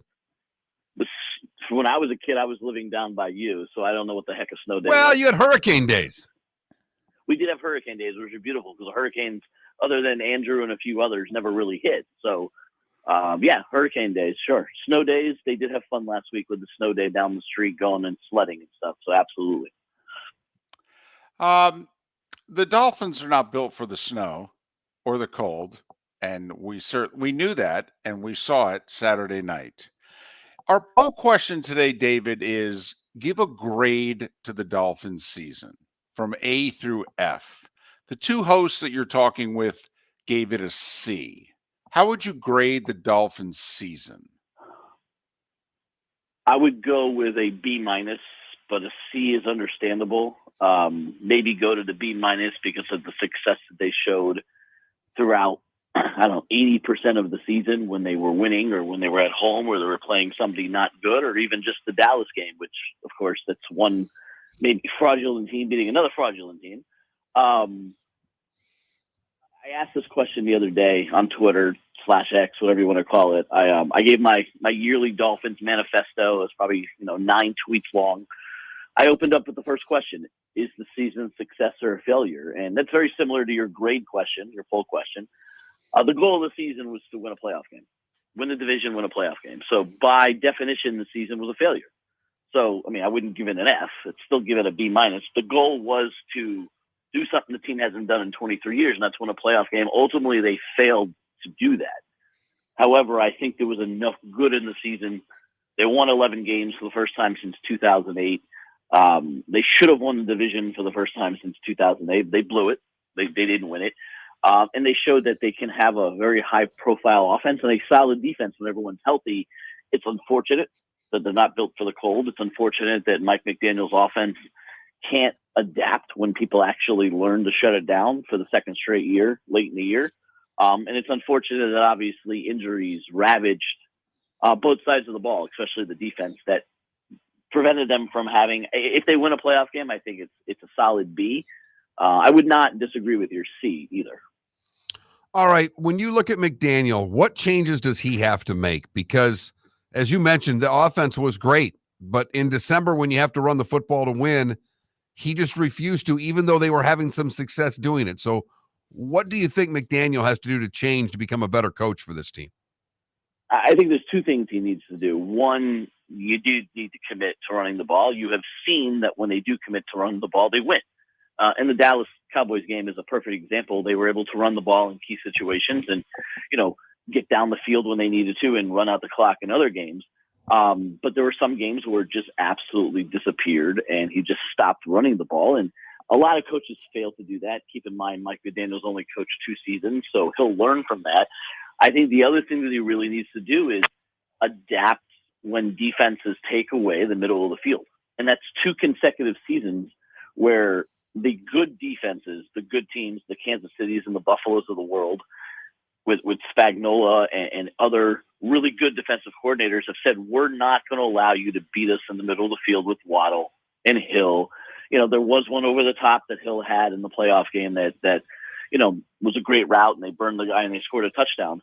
But if you looked at what the Dolphins did the rest of that game, they threw the ball sideways and they threw the ball backwards. Adam Beasley, our Dolphins beat writer for Pro Football Network, had a great number the other day that the Dolphins completed more passes behind the line of scrimmage than attempted throws 10 yards or more down the line of scrimmage. And that's not something that's going to win ball games. That's something that's going to win in the Mountain West. You can't, in the NFL, you're not going left to right. You're not going east to west. You got to go down the field. The Dolphins won 11 games this year going down the field. He's got to figure out a way to adapt the offense that when they take away the middle of the field, what you can do, because Tua has shown that he doesn't have the strongest arm in the world to hit the outside. And if you look at the Jets game, the pick six, you look at the end of the Bills game, the interception, those were all on out routes. And he's not getting the ball there. So McDaniel has to figure out, if you're going to take away the middle of the field, and my quarterback can't get to the edge of the field, what is the solution? Because that has been the problem. And from what I gathered and from talking to people, that is the reason why they threw east and west the entire playoff game, is because he couldn't get it out 10, 15 yards down to the sidelines, and they were taking away the middle of the field. Well, there goes your passing game. So you have to figure something out.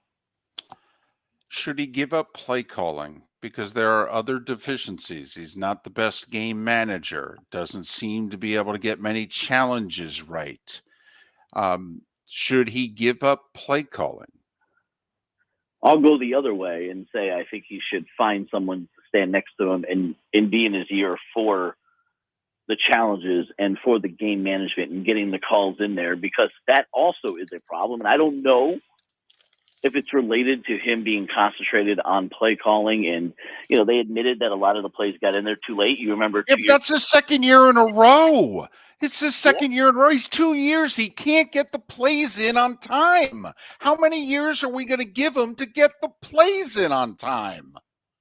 That's a very valid point. So either he has to give that up, or he has to have somebody there bothering the hell out of him to tell him to get the damn play in.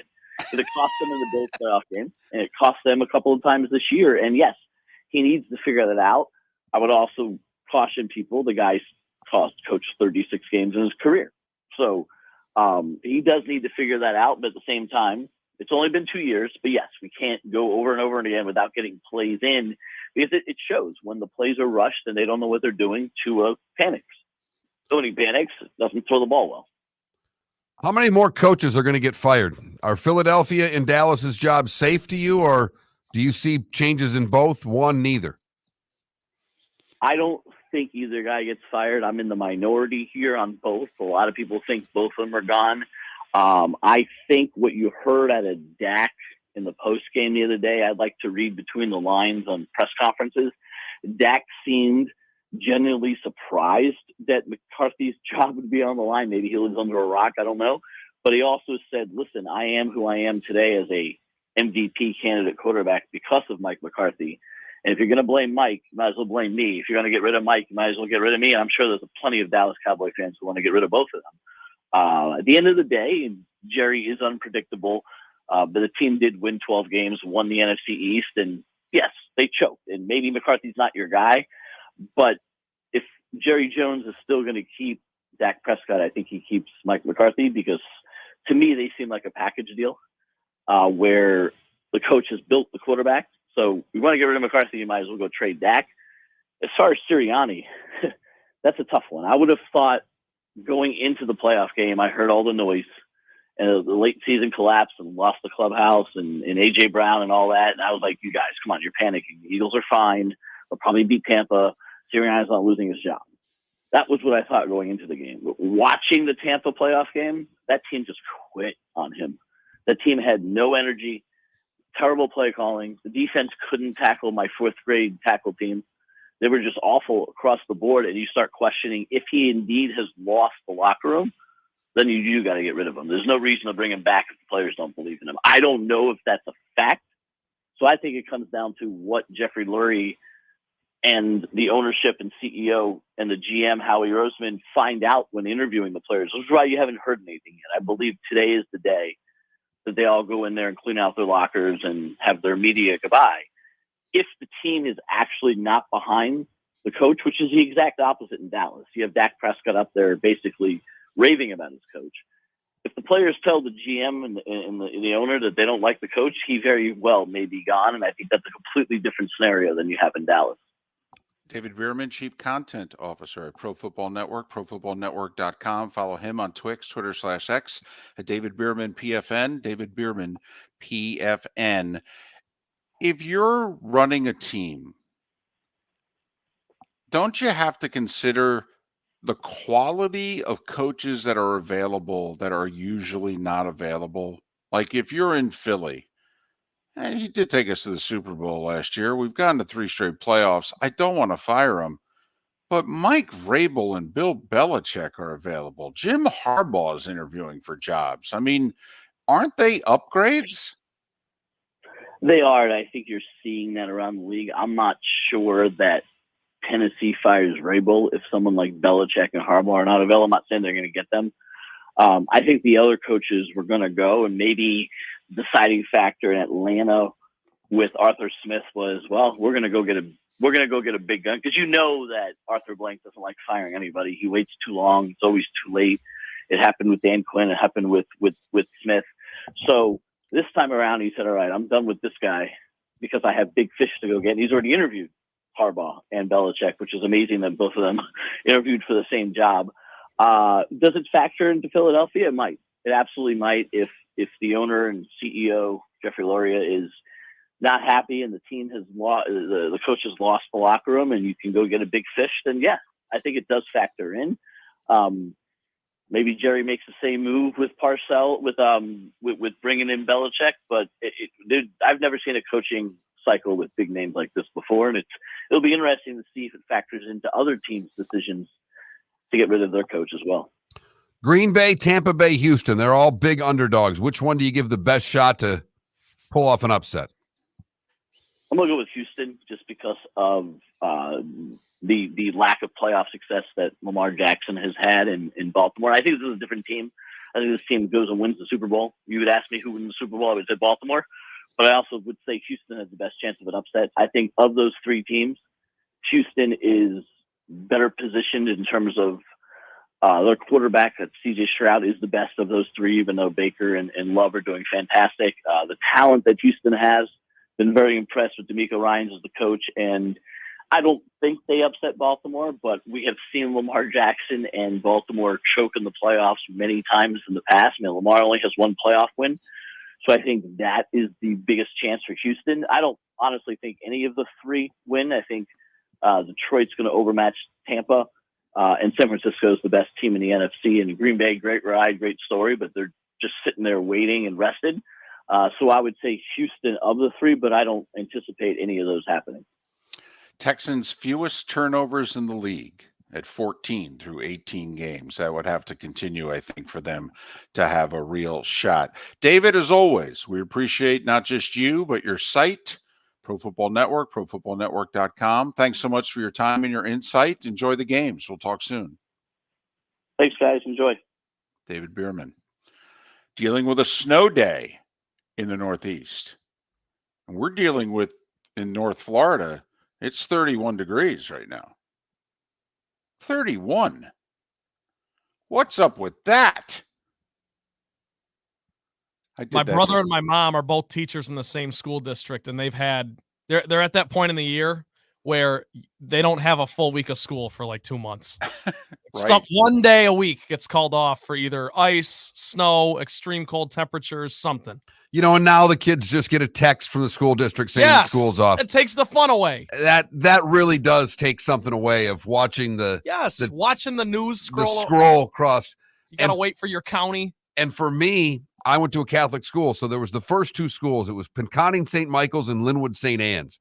If they were closed, that was the start. They were always the first 2 that went down. It's like, all right, we got St. Michael's and St. Anne's. We're on our way. We're 50% home for a snow day tomorrow.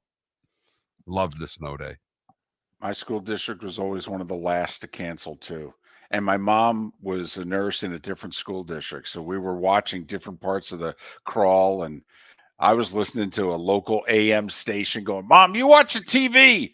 I'll listen to 1440 WCTC. I'll tell you what they say. Ah, the snow days. By the way, the interesting match at the Australian Open isn't so interesting anymore. Well, it's Djokovic winning the tiebreaker in the third set. He's up 5-2 and 40 love. Yeah. See, it's what happens. 3 match points in front of him. When you have 3 set points, when you're the underdog and you have 3 set points in the third set, and you don't win any of them, it's called over. It's called that was your moment, and the moment is gone. It's the greatest player of all time. 24 majors. I mean, how do you deny it? You can't. You could be the biggest Federer Nadal fan in the world. Trent's apparently a fan of both. I don't know how you do that. More so Federer. I just appreciate greatness, especially in individual sports, you know. Thank you, Trent. Thank you. Seth Everett. He'll bring his effort at greatness to us next. Visit Jason and Todd at the Diamond District. 20 years ago, Jason and I had the idea for a jewelry store like no other, with a vast selection of certified diamonds priced 8 to 12% over cost. A team of individuals who are educated, driven, and believe in cultivating relationships. Today, we have become one of the largest independent jewelry stores in the country. Todd and I love what we do and are in the store nearly every day, along with our GIA gemologists, master jewelers, custom designers, and non-commissioned diamond consultants, all of which we consider family. As direct diamond importers, we travel the world, forging relationships and sourcing diamonds. What we love most about our business is that we can call Southwest Florida our home. If selection, value, and comfort are important to you, give the Diamond District an opportunity. You will find a better diamond buying experience. Todd and I look forward to shaking your hand and welcoming you to our Diamond District family. At the Diamond District. Mark Miller for Molly Maid. Why Molly Maid, you ask? Trust. Moulton was a customer for 15 years. Affordability. Didn't I just say Moulton was a customer for 15 years? Worry-free services. Our professional house cleaners are fully insured and a 24-hour warranty. Call Molly Maids today at 239-774-5839. That's 239-774-5839 or online at mollymaid.com/FTMYERS. That's mollymaid.com/FTMYERS. Hello, friends and family of Southwest Florida. Are you looking to tap into the electric vehicle market? Well, look no further, because we here at Southwest Florida Golf Carts have just what you need. E-bikes, golf carts, LSVs, scooters, and more. Come down and talk with one of our experienced sales reps, have a soda and a smile, and you could be cruising the streets in your new EV today. Stop by the store or visit our website at flgolfcarts.com and enter for a chance to win $100 off your next purchase by answering John's monthly sports question. The waterways of Naples are a beauty to behold, and the Bayfront Inn has multiple ways for guests to enjoy the water and have some fun. Gather your family and friends and enjoy a leisurely day on the water with a pontoon or deck boat. If you prefer to explore the waterways without a motor, the Bayfront has canoes, standboards, and kayaks. At the end of your journey, enjoy lunch or dinner at the Bamboo Tropical Bar and Grill. The Bayfront Inn. Something for everyone. On 5th Avenue in Naples. The law firm of Michael F. Hornung has successfully represented the citizens of Southwest Florida for over 30 years. As a the information I know is information you need to know. If you've been arrested for a DUI, a criminal matter, or involved in an auto accident, call the law firm of Michael F. Hornung. I'm a local attorney with local knowledge to assist you through the process. For a free consultation, call 239-437-0095. That's 239-437-0095. Offices in Fort Worth. You are listening to Miller and Moulton on the Florida Sports Network.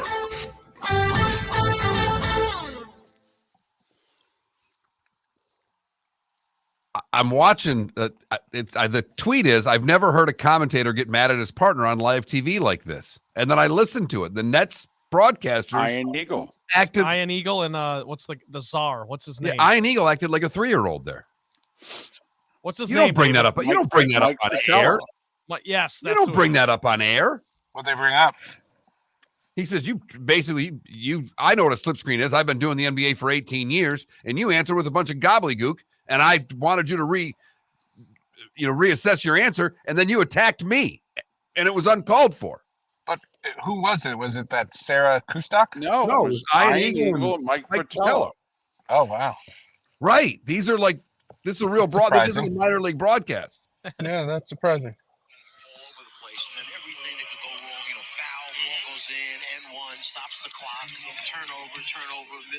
Hang on. Takes a while. Can I make one point? Sure can. I just want to say that earlier, you had a very patronizing tone towards me.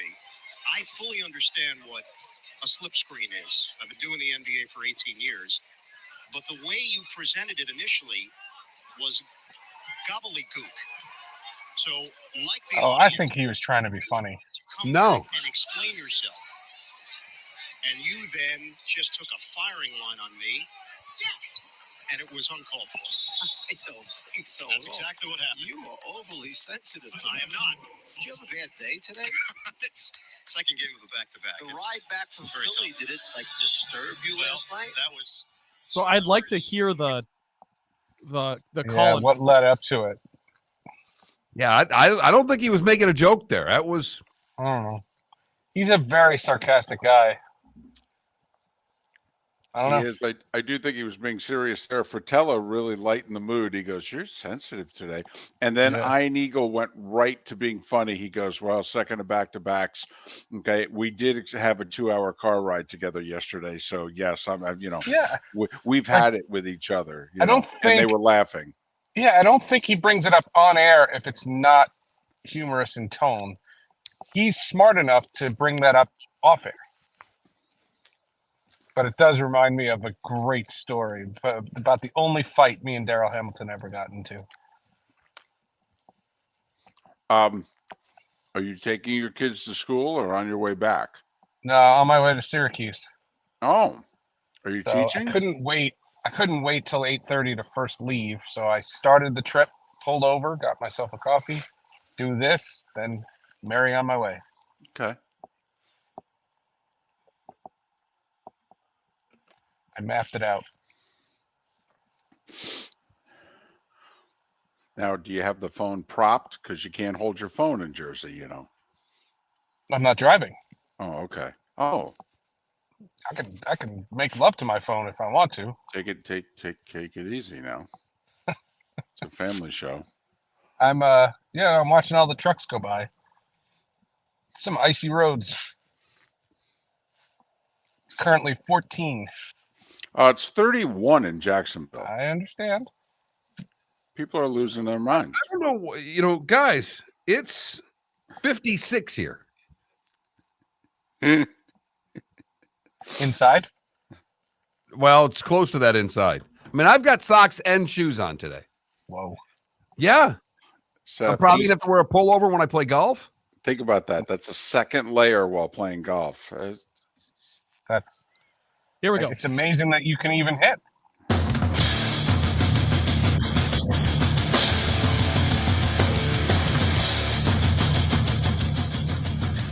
You are listening to Miller and Moulton, exclusively on the Florida Sports Network. And now, here's Mark Miller and David Moulton.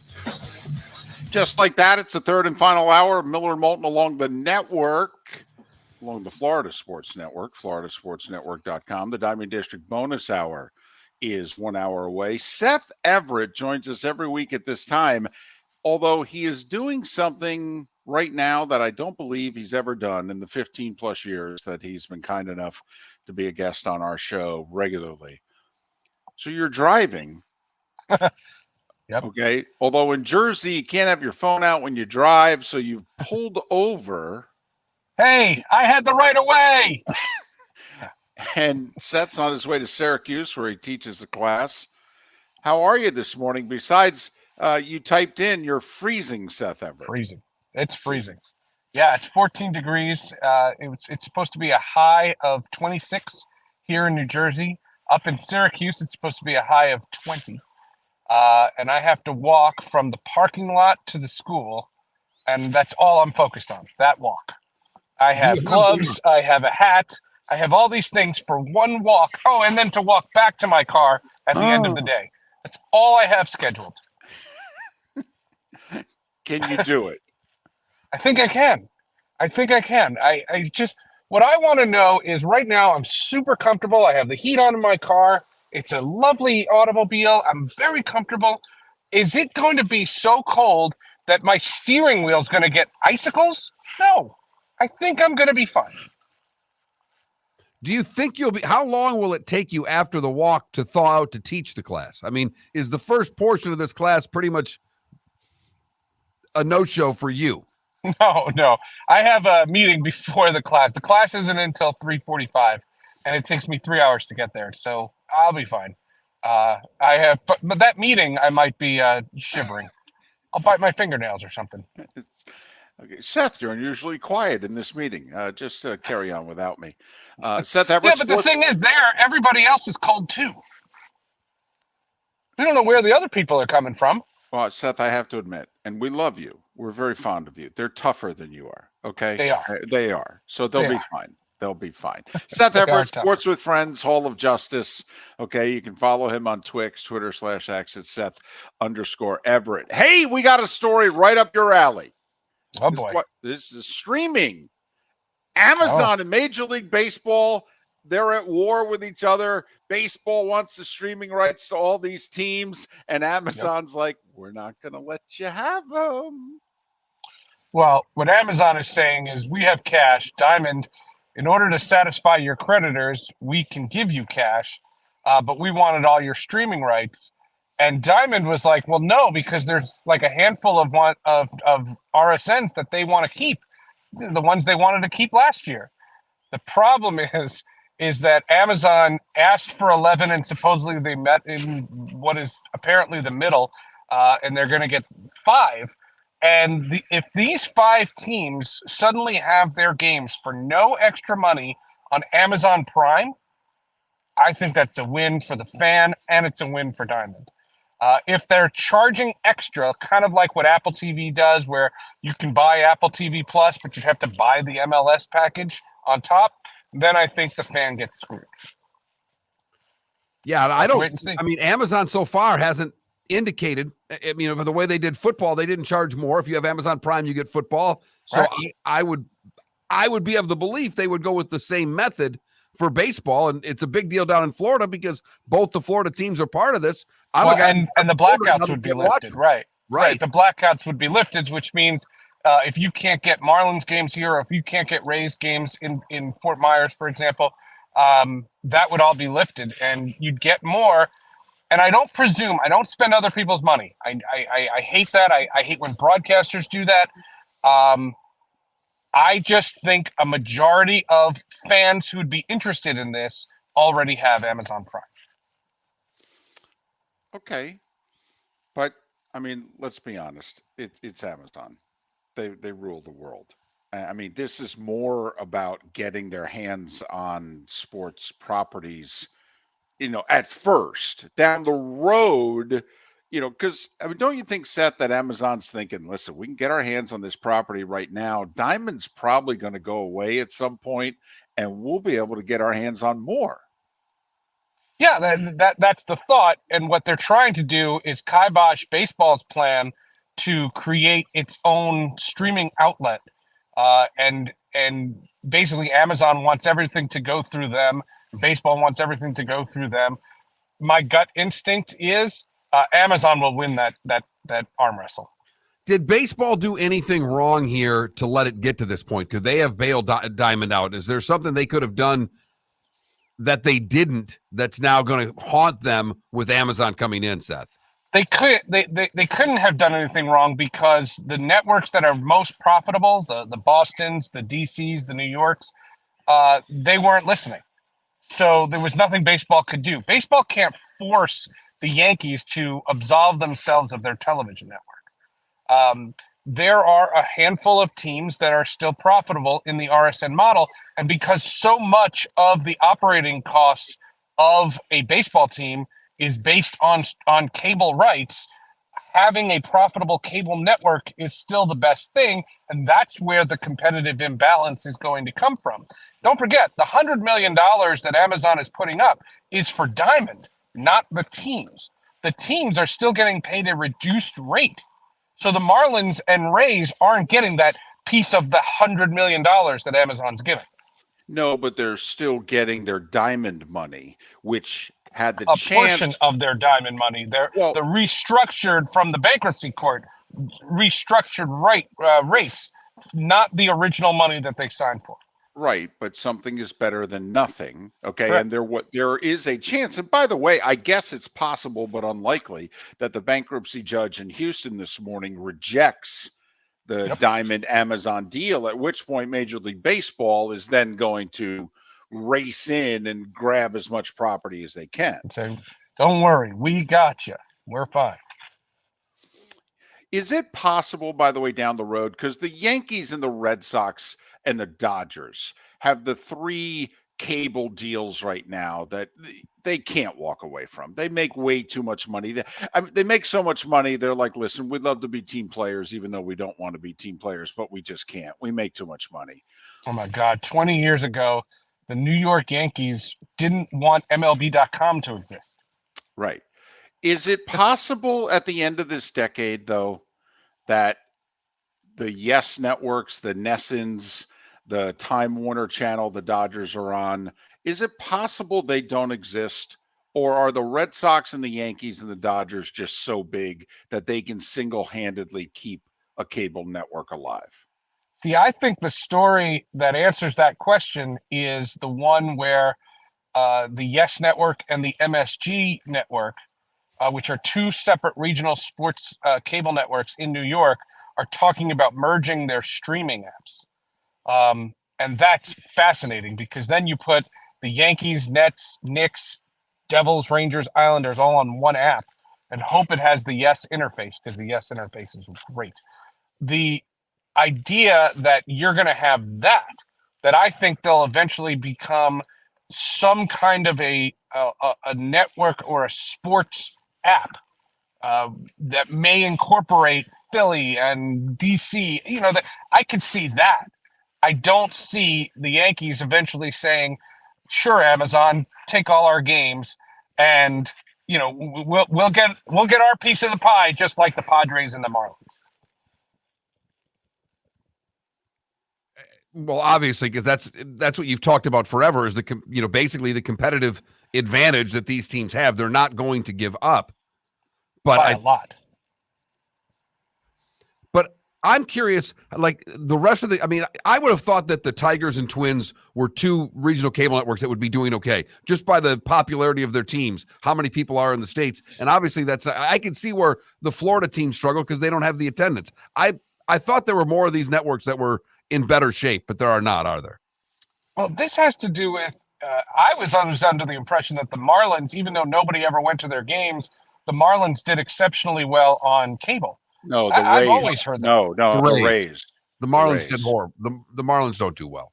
The idea that you have these networks, remember the Minnesota Twins, who have this massive fan base that goes across 7 teams. They tried to launch their own RSN 10 years ago and failed. They tried to launch something called Victory Sports, and that failed famously. And they couldn't hold it. The Royals tried to own their own network at one point, and that failed.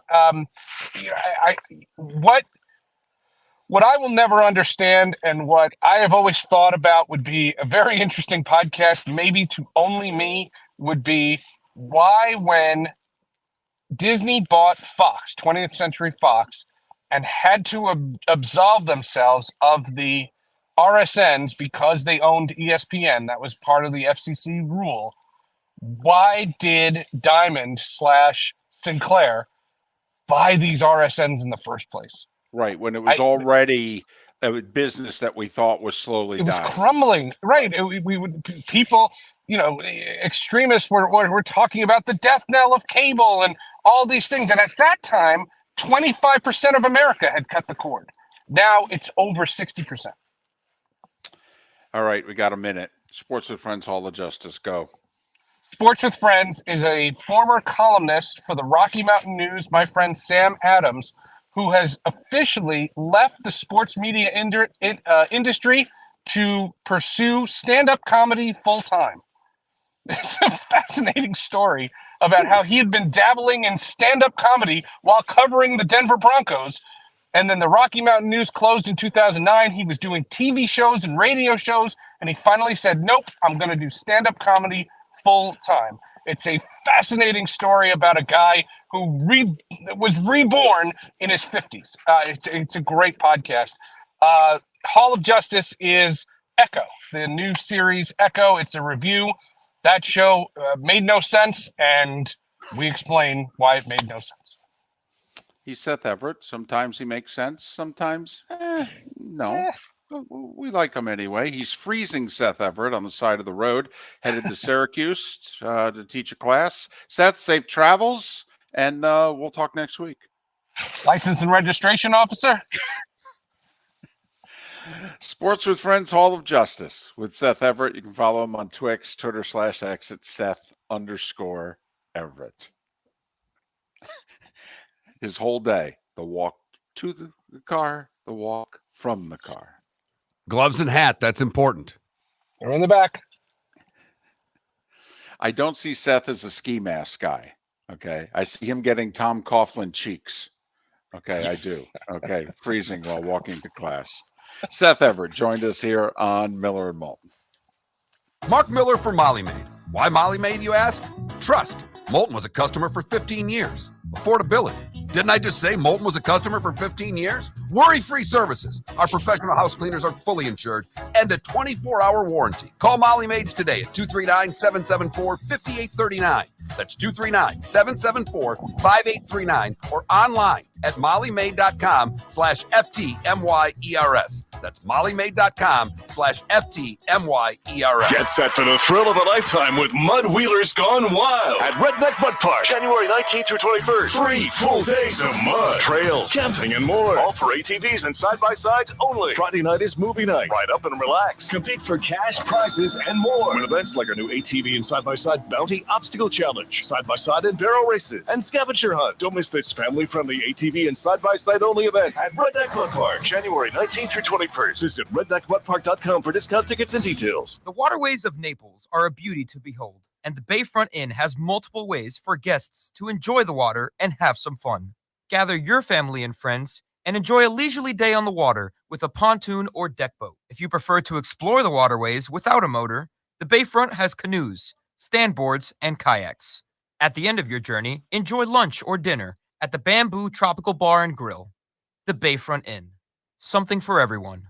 On 5th Avenue in Naples.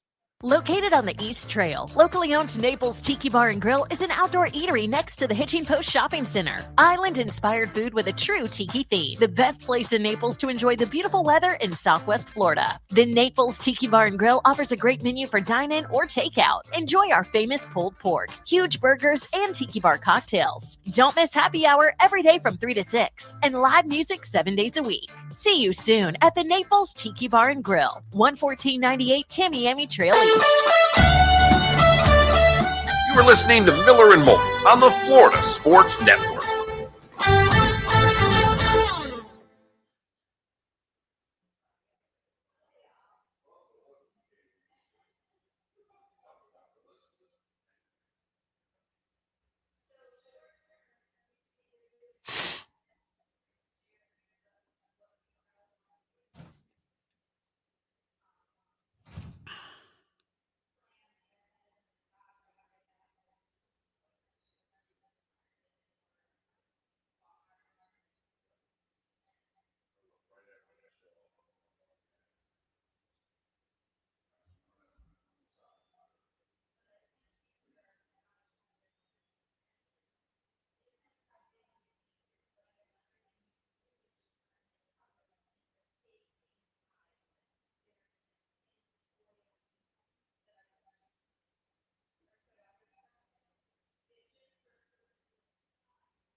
Nick, because baseball doesn't have the audience that football does. And baseball, I think, sees this as a potential not only new revenue stream, but a revenue stream that they can control and one that will be growing every year. And so they want the streaming rights because they think that regional cable is all but done. And outside of New York, Boston, and LA, and a few other places, it does struggle. The owner of the Cardinals came out earlier this week, and interesting, like he wants to form something with the Blues. You know, the only two major pro sports teams in town.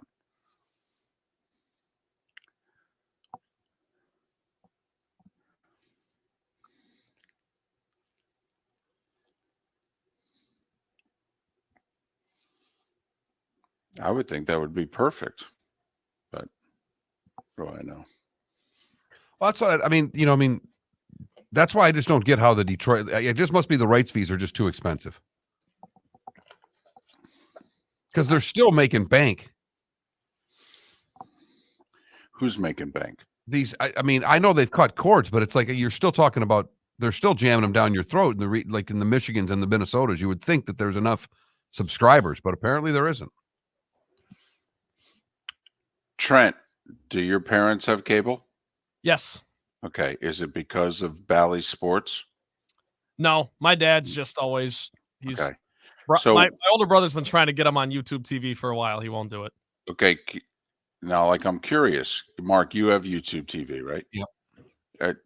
You can't get the regionals on it. No, they're not on. They're not on it. Okay. So that's like, what do your brothers do who don't have cable? Do they not watch the Tigers? No, we log in with my dad's cable account on the Bally Sports app. That's how you get all the sports. That's how I watch the team that shall not be named right now, and the Red Wings. Boy, it had to kill him too. That nameless team won on the road the other night. I know. Tough. You know what? You know the other thing I've talk about how you can go down here, you can go places, and a lot of times, like the Wings are on TV or the Tigers will be on TV because there's a lot of Michiganders. That is and they just correct. have the packages. So that's the other thing I've noticed about being down here, which is nice. Can you get them to serve you ramen when you're No. out? No? Okay. And after the third time he orders a water, they get a little discouraged by it. Right, they do. Kind of like, dude. Oh. The little hostesses look at you and go, "You're cute, but you're not that cute. I need a tip."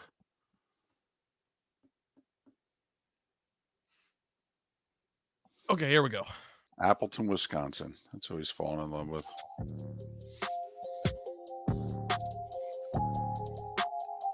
You're listening to Miller and Moulton, only on the Florida Sports Network.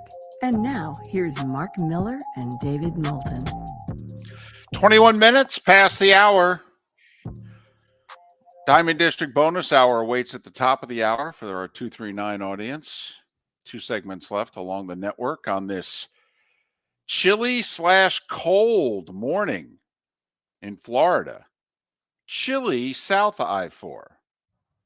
Cold north of I-4. Just cold along the I-10 corridor.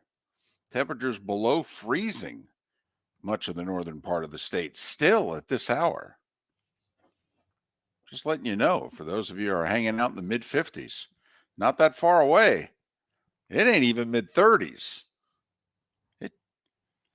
That vaults right past Chile. Just so you know. No, that's cold. I think it qualifies. Certainly in Florida it does. In the rest of the country, they go, "Oh, toughen up." But for us, you know, come on now. We've all softened up. No, like I said, I saw that weather map yesterday, and like basically the front was about to Florida, and everything north was colors that you don't see. A lot of blues, light blues, purples.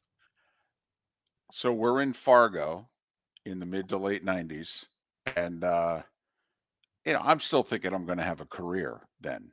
I'm right. I'm going to be a big deal. And so it's kind of like, all right, where are we going? Stepping Stone Market. And my wife finally looked at me and said, "You know, when they do the weather map?" I go, "Oh, yeah."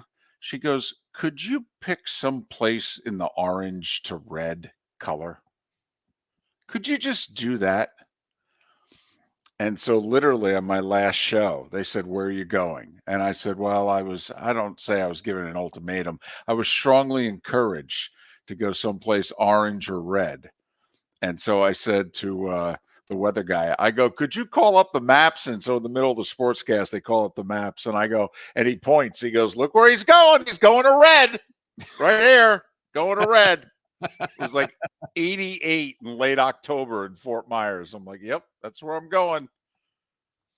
It was like 13 in Fargo at the time. That's where I'm going. Going to It was red. closer in temperature between you and Seth in Jacksonville and New Jersey than it is between you and I. Right. That's how far south this front goes. Yeah. No, this Weather Channel's actually got something to talk about.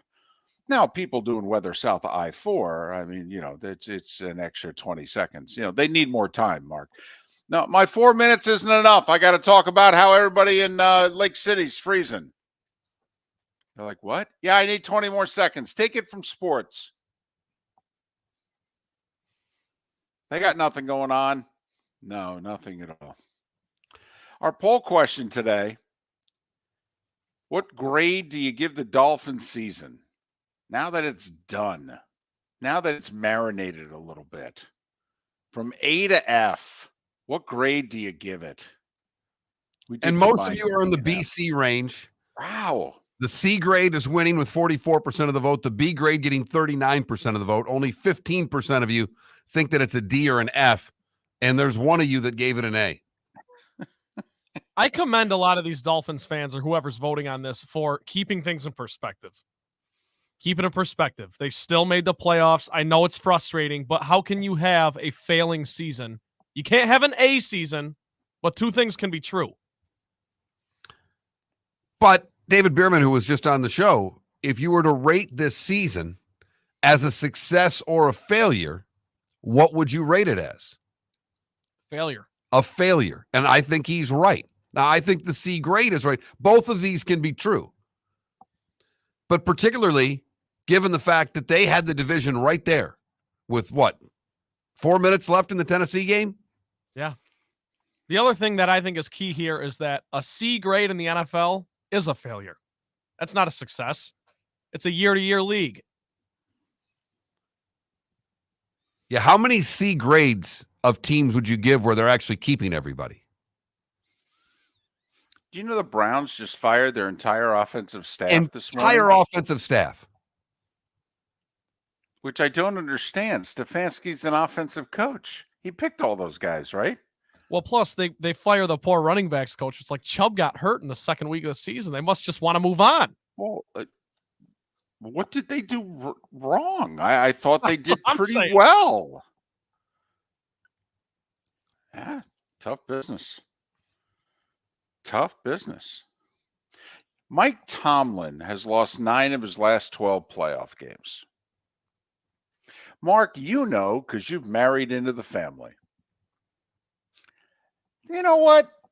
You can be a fan of a certain team who can go 3-9 in their last 12 NFL playoff games, and their fan base is, I wish we'd do more, but I love the fact that we're right there every year. We're pretty good to good. Like if you're a Houston Texans fan, wouldn't you take Mike Tomlin's last 13 or so years as coach? Absolutely. Right. Absolutely. Texans have never been to the conference championship game. This, I think, their 7th opportunity now, something like that. Or maybe, no, I think it's their 5th opportunity to get to an AFC title game. I think they made it to the divisional round 4 previous times. Texans have never been to the conference championship game.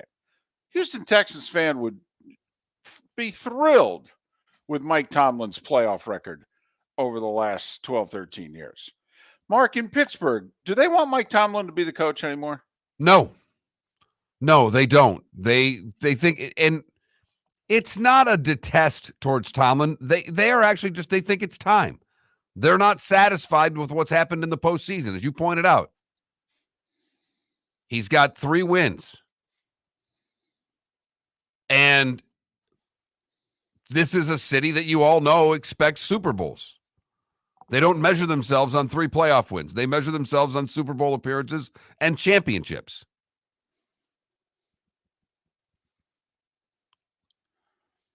In the last 6 seasons, they've won 10 or more games just twice. Do you realize this season's 10-7 was the second best record Pittsburgh has had in the last 6 years? Don't you think it's a fair question to ask? Do you think Tomlin's holding them back, or do you think that the roster is holding them back? I think the roster's holding them back. The last couple of years of Ben was not very good. They still haven't found a quarterback on this team. I don't think. Can you name 5 coaches in the league that you'd rather have on game day than Mike Tomlin? Because I can't. Well, but once again, Bill Belichick just got let go in New England. You know, everybody has a shelf life. They forced out Don Shula after a playoff season. He was forced out. They went to the playoffs, got beat in the first round by Jim Kelly and the Bills. The Dolphins never beat Jim Kelly and the Bills. And they forced him out. But Tomlin has maybe wanted more control over the roster and hasn't got. Well, listen, he got a new general manager. They forced out Kevin, what's his name, a year or so ago. Steelers were pretty aggressive this past offseason, making a bunch of depth moves. And they had their second best season by record in the last 6. Fired their OC mid-season. I mean, the offense with Mason Rudolph looked better at the end of the year. There's no denying that. Now you can blame Tomlin for hiring Matt Canada in the first place and sticking with him for 2.5 years. I mean, people in Pittsburgh were clamoring to get rid of him a year and a half before he did. So, you know, that's interesting. I mean, you know, Mike Tomlin's a Hall of Fame coach. You know, Seattle made the decision to get rid of Pete Carroll. Most of us think that's crazy. Not only that, if you listen to what Seattle's, you know, what do we want to replace Pete Carroll? Basically, they're talking about Pete Carroll to replace Pete Carroll. But I don't know. That Dan Quinn hire's going to be a tough sell after 48-32 there. With Harbaugh, Pete Carroll, and Belichick all looking for jobs. And Vrabel, who can coach a little bit. But see, Tomlin's entering the final year of his contract now, Mark. He's like 2 at quarterback. It's give him an extension or... Hello, friends and family of Southwest Florida. Are you looking to tap into the electric vehicle market? Well, look no further, because we here at Southwest Florida Golf Carts have just what you need. E-bikes, golf carts, LSVs, scooters, and more. Come down and talk with one of our experienced sales reps, have a soda and a smile, and you could be cruising the streets in your new EV today. Stop by the store or visit our website at flgolfcarts.com and enter for a chance to win $100 off your next purchase by answering John's monthly sports question. Visit Jason and Todd at the Diamond District. Jason and Todd with the Diamond District are excited to invite you to their annual Winter Wedding Band Expo. Saturday, January 20th and Sunday the 21st, Jason and Todd with the Diamond District welcome many top wedding band designers to their 6,000 square foot Diamond Superstore, including M-Fit, My Caroline, Crown Ring, A Jaffe, and more. You'll choose from the largest selection of wedding bands in Southwest Florida and receive 20% off designer retail prices. This is the best time of year to buy your wedding band with the lowest prices and largest selection from America's top bridal designers. Whether your wedding date has been set or you're still deciding, Saturday, January 20th and Sunday the 21st is the perfect time for you to head to the Diamond District and choose your wedding bands. Jason and Todd want to meet you personally and share with you the largest selection of wedding bands and offer you 20% off retail prices during their Winter Wedding Band Expo. At the Diamond District. Mark Miller for Molly Maid. Why Molly Maid, you ask? Trust. Moulton was a customer for 15 years. Affordability. Didn't I just say Moulton was a customer for 15 years? Worry-free services. Our professional house cleaners are fully insured and a 24-hour warranty. Call Molly Maids today at 239-774-5839. That's 239-774-5839 or online at mollymaid.com/FTMYERS. That's mollymaid.com/FTMYERS. You are listening to Miller and Moulton on the Florida Sports Network.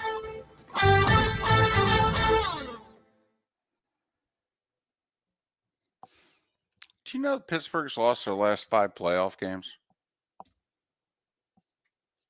The Steelers. Mm-hmm. Obama was president the last time they won a playoff game.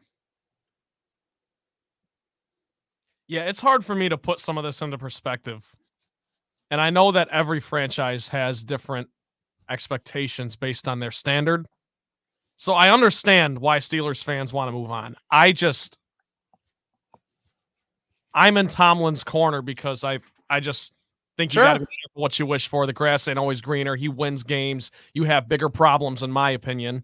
But I understand why they feel that way because they've seen the other side and they're used to a certain standard, you know? Right. Trent, the problem is none of the teams you root for have ever had the success. That's what I'm saying. I can't and you were too young. The Wings did. Okay. It's kind of like this would be the Wings getting rid of Scotty Bowman, though, in the middle of making the playoffs 20-some years.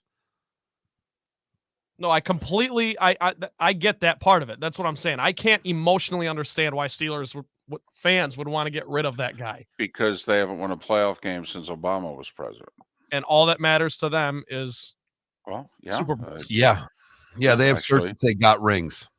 Right, and we have shirts that say 2023 NFC North champions. Right. So I know. Right.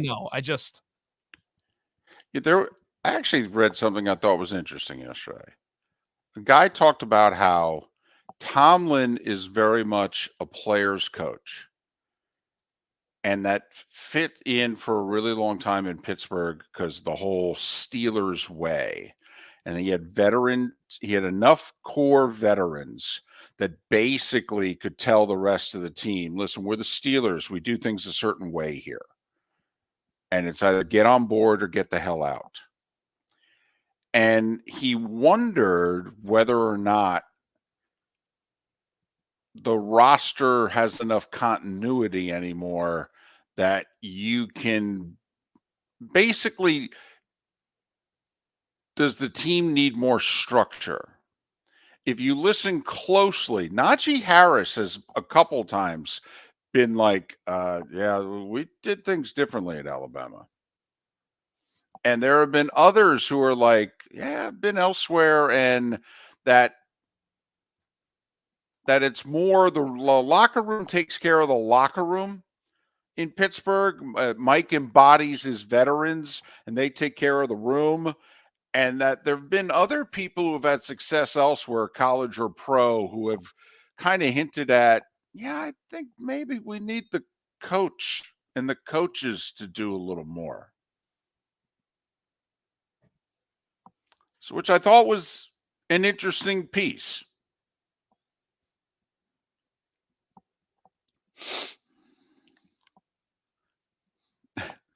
May or may not be true. It's not true, but okay.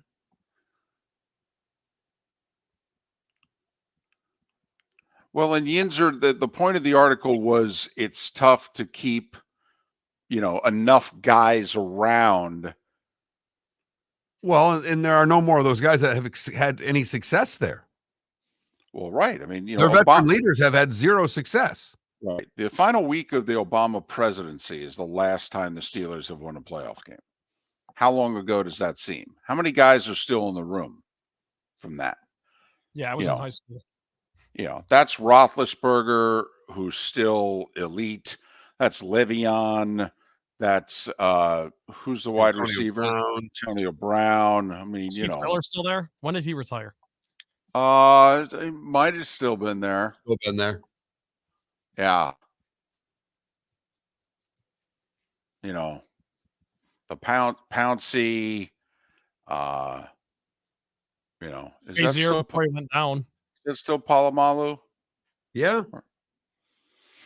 I mean, Palomalu retired in 2014, so he wasn't on that team, but from that era, I guess. That He retired era. at 14. He's been going 10 years. Well, yeah. And His so shoulders commercials are hilarious. We're coming back, by the way. Sorry.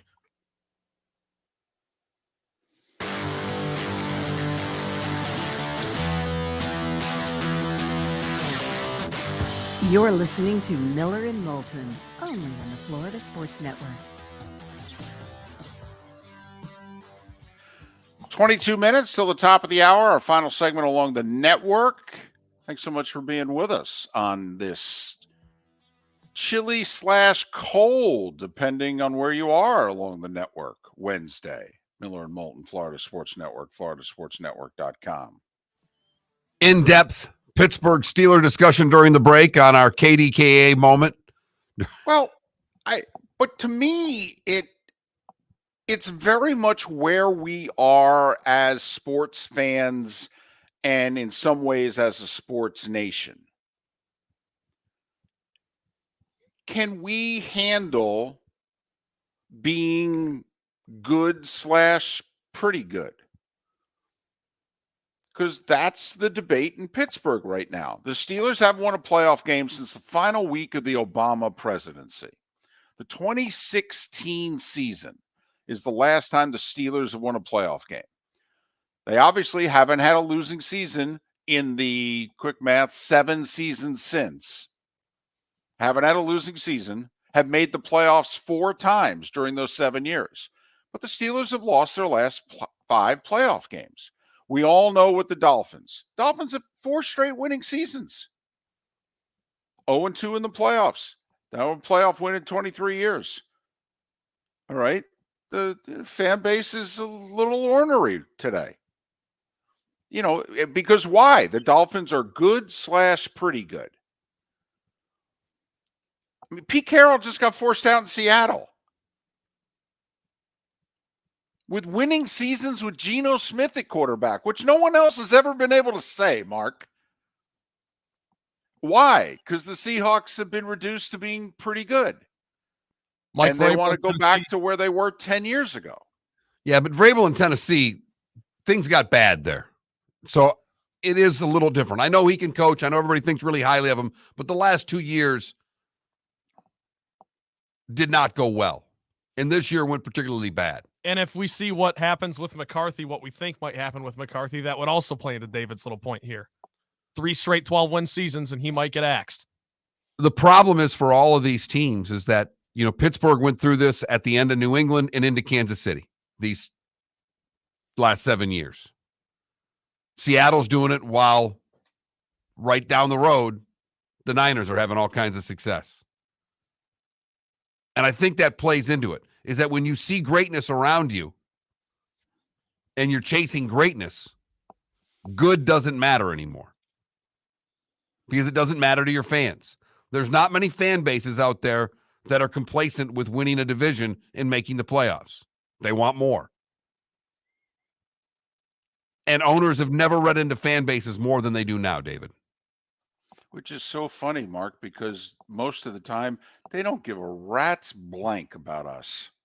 No. They don't. They take our money and they laugh about us. They behind closed doors, they mock us. Look at these fools. Man, they will buy anything. We throw it out there and they just lop it up. And yet, what? A few bad weeks on sports talk radio, they're going to blow up an organization? Meanwhile, by the way, the funny thing is the Jets are making no changes. I mean, you take a look at what's gone on in the NFL, okay, and the Jets have put together the seasons they've put together lately. Nothing to see here. Oh, everybody come back. Everybody's fine. What? No, we just keep the 40-year-old quarterback healthy. We'll be good. We got the right people in charge. Oh, okay. I mean, think about it. Bill Belichick, Mike Vrabel, Pete Carroll have all lost their jobs. Robert Saleh, he's fine.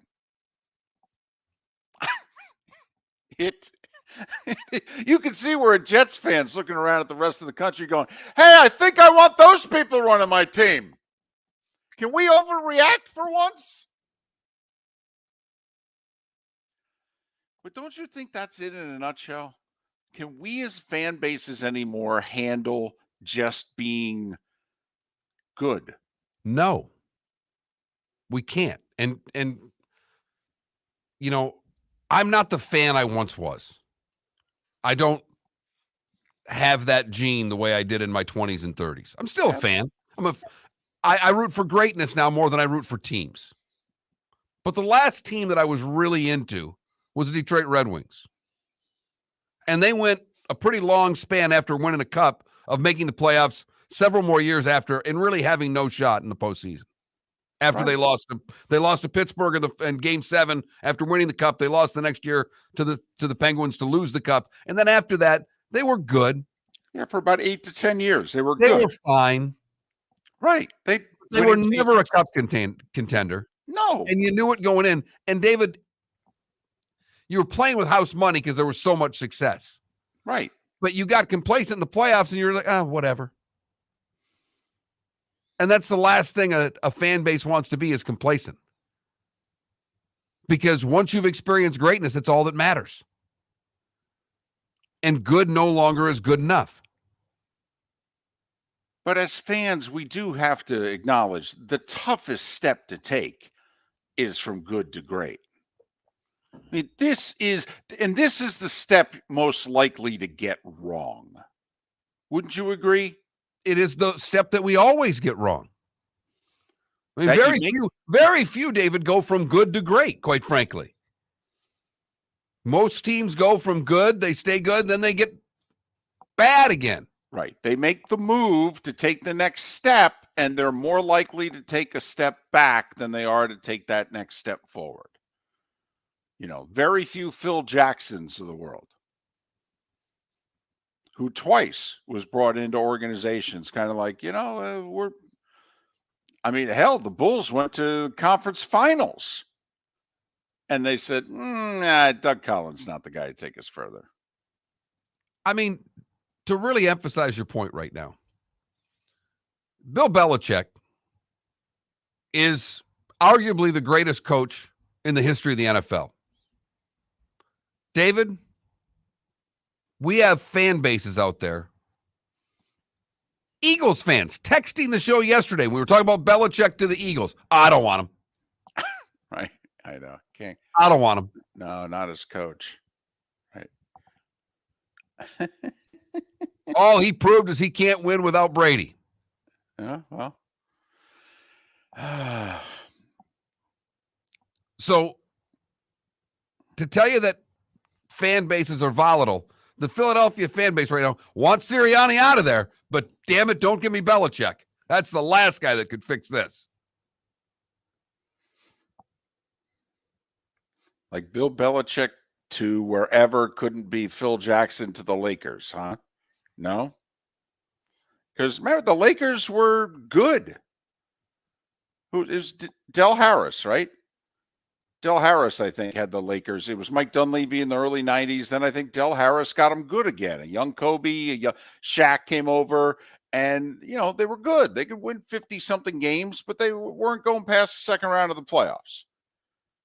And they said to Del, who, won a lot of games in the league, took a team to the finals. I said, sorry, Del, we're getting Phil. We're going to take that next step. And they did.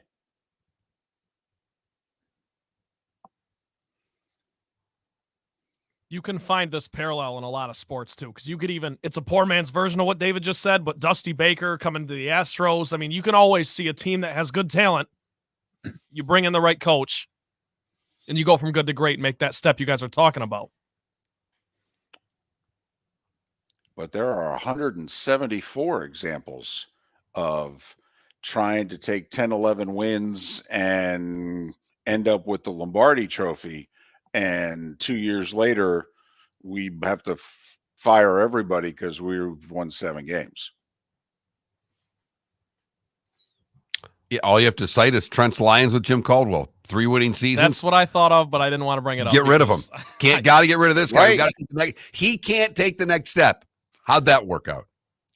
And I don't remember the fan base clamoring to get rid of Jim Caldwell. It was ownership that said 9-7 is unacceptable to us. No, I think the fan base was on board. Well, I think the fan base was on board. They thought they were ready to take the next step and that he couldn't do it. Here's how that went. So Calvin Johnson retires when the Lions are. Well, listen, we don't have to just. No, I'm saying. So you were turning the page there. That was the foundation of it. And then you've got Stafford and all this talent, and Caldwell brings you to 9-7 2 years in a row. Yes, then ownership says that's not good enough. And honestly, the fan base felt like they could take the next step. Okay. So you go cherry pick from Belichick's coaching tree. Well, but that was the mistake. Okay. If you think you're going to do better, it's one thing to go from Jim Caldwell, who, by the way, took the Colts to the Super Bowl and had 3 winning seasons in 4 years in Detroit, which, as we've documented, hasn't happened very often. Okay. Which is fine. You need to do better. That's Jim Caldwell's Del Harris. The Lakers brought in Phil Jackson. The Lions did what? Matt Patricia. What we're talking about now is there's Pete Carroll, Jim Harbaugh, Bill Belichick, and even to some degree Mike Vrabel that's out there. I mean, at least we're talking resumes here. Well, and it's why Dallas is so intriguing with the 3 12-win seasons and not getting it done in the playoffs. That's where if you're going to make the change, to me, that's where you make the change. And Jerry, at this point in his life, too, and seeing him in the box that you guys have referenced. Listen, somebody threw this out there the other day, and they were just doing it to get clicks. But don't freak out on me. What about if Belichick coached the Dolphins? No, I've seen that being played out as well. What do the Dolphins need? Dolphins need to take the next step. Dolphins need to be tougher. Yes, they do. Now, there's no doubt the last few years have harmed Belichick's legacy and people's perception of him and what have you. But, I mean, what if Belichick said, well, I'll keep the offensive coordinator that everybody wants to turn play calling over to. I'll keep him. I don't have to bring in Josh McDaniel. I'll keep this guy. Okay. But, yeah, there's changes I'd make. I mean, you want to take the next step.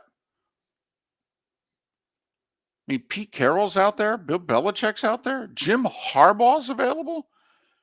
The Niners were a dumpster fire. And Harbaugh took him to the NFC Championship game his first year. And if a guy fields a punt cleanly, they beat the Giants. Dumpster fire, 3 straight NFC Championship games. His quarterbacks were Alex Smith and Colin Kaepernick. You want to win? You hire Jim Harbaugh. And you win right now.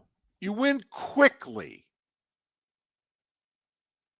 And that's where we are. That's, I mean, to your point, David, Belichick, Carroll, Harbaugh. I won't put Vrabel in. I think Vrabel's a really good coach, but I'm not putting him in that category. These are guys that have won Super Bowls and national titles. Vrabel's not there as a coach. What about Jim Harbaugh to the Dolphins? So we've joked about it. Stephen Ross says to him, listen, I've thrown all this money at you. 125 million's on the table to stay in Ann Arbor. But if you're leaving, you got to come here. How many situations really are available that it's better than this one? Tell you what, he'd put an offensive line on the field next year that could play. If he did nothing else with that team, he'd put an offensive line on the field that could play.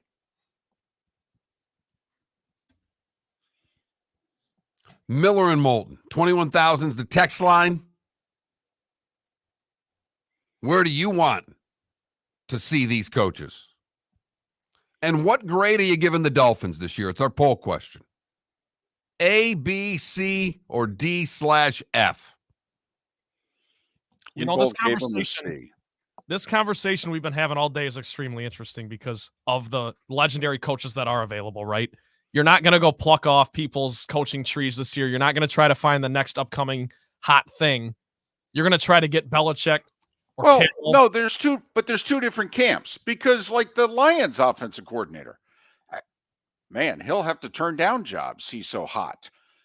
I think it's time for Raheem Morris to get another crack, the Rams defensive coordinator, who won 10 games, by the way, as a young head coach in Tampa Bay when they were a mess.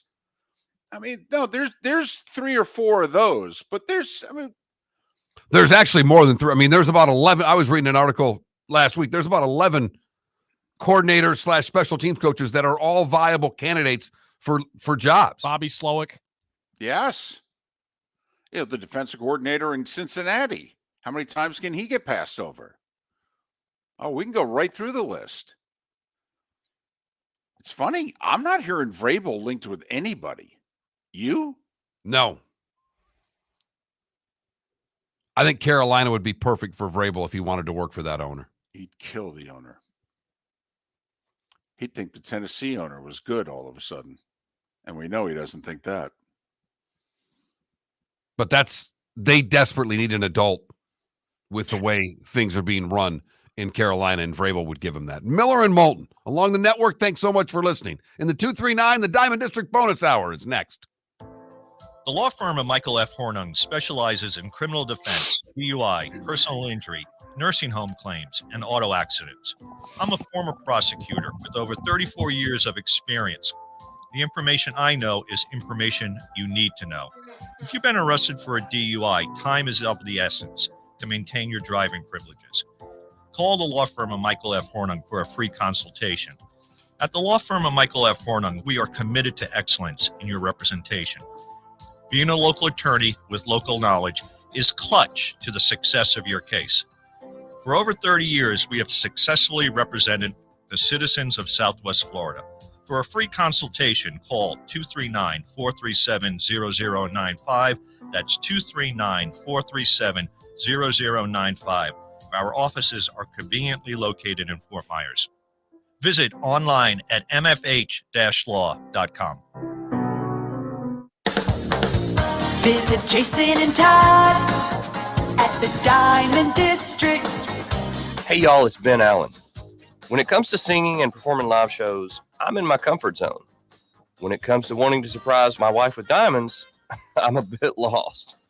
That's why I go see my friends Jason and Todd at the Diamond District. Jason and Todd helped me blow my wife away when we got engaged, and I've been applauding them ever since.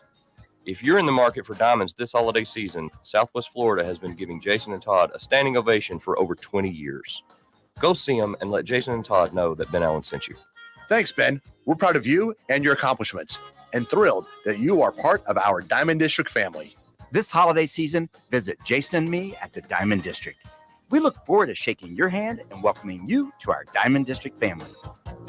Visit Jason and Todd at the Diamond District. Located on the East Trail, locally owned Naples Tiki Bar and Grill is an outdoor eatery next to the Hitching Post Shopping Center. Island-inspired food with a true tiki theme. The best place in Naples to enjoy the beautiful weather in Southwest Florida. The Naples Tiki Bar and Grill offers a great menu for dine-in or takeout. Enjoy our famous pulled pork, huge burgers, and tiki bar cocktails. Don't miss happy hour every day from 3 to 6 and live music 7 days a week. See you soon at the Naples Tiki Bar and Grill, 11498 Tamiami Trail Mark East. Miller for Molly Maid. Why Molly Maid, you ask? Trust. Moulton was a customer for 15 years. Affordability. Didn't I just say Moulton was a customer for 15 years? Worry-free services. Our professional house cleaners are fully insured and a 24-hour warranty. Call Molly Maids today at 239-774-5839. That's 239-774-5839 or online at mollymaid.com/FTMYERS. That's mollymaid.com/FTMYERS. You were listening to Miller and Moulton on the Florida Sports Network.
All right. So just for the record, do you guys think Tomlin's done or no? No. I'm the only one that thinks he's not going to be back in Pittsburgh next year. And you think it's going to be? I think it's his decision. well. I think they're going to sit down in the organization and have, he's entering the final year of a contract, so it's, are we really going to let a coach in 2024 without an extension? I think Tomlin's got to be tired of being a 9-10 win team. Doesn't he want to contend for a championship? I mean, I think the Steelers, organization from top to bottom's like, we're pretty good. Maybe sometimes we're good, but they're not great. No, not at all. I mean, yeah, it's weird because this situation is just so unique to me.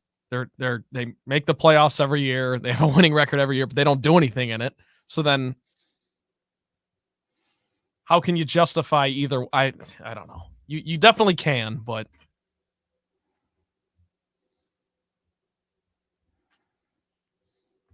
I just find it unique. That's all. Here we go.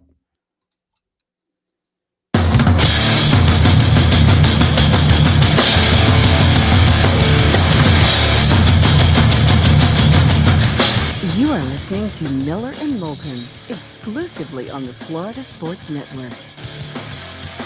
And now, here's Mark Miller and David Moulton. It is the Diamond District bonus hour, Miller and Moulton. On this hump day, we're getting over it together. Thanks for spending some time with us. So we've been kicking a few things around today, as we always do. It beats working for a living. Asked you to put a grade on the Dolphins season. That's our poll question. That Mark Miller, the David Moulton on Twix. And Florida Sports Network is where the question resides as well. A, B, C, or we lump D and F together. And C is winning, right? C is winning. C right now with the not majority of the vote, but nearly majority, 48%. 36% with the B, a little over 14% with the D and F, and then there's that one voter who gave them an A. Unbelievable. A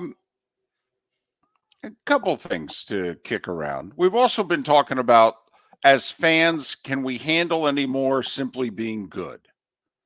Like the Steelers fan cannot handle the last 6-7 years, which they haven't won more than 11 games in a season. They've only won double-digit games twice in the last 6 years. They haven't won a playoff game in the last 7 seasons.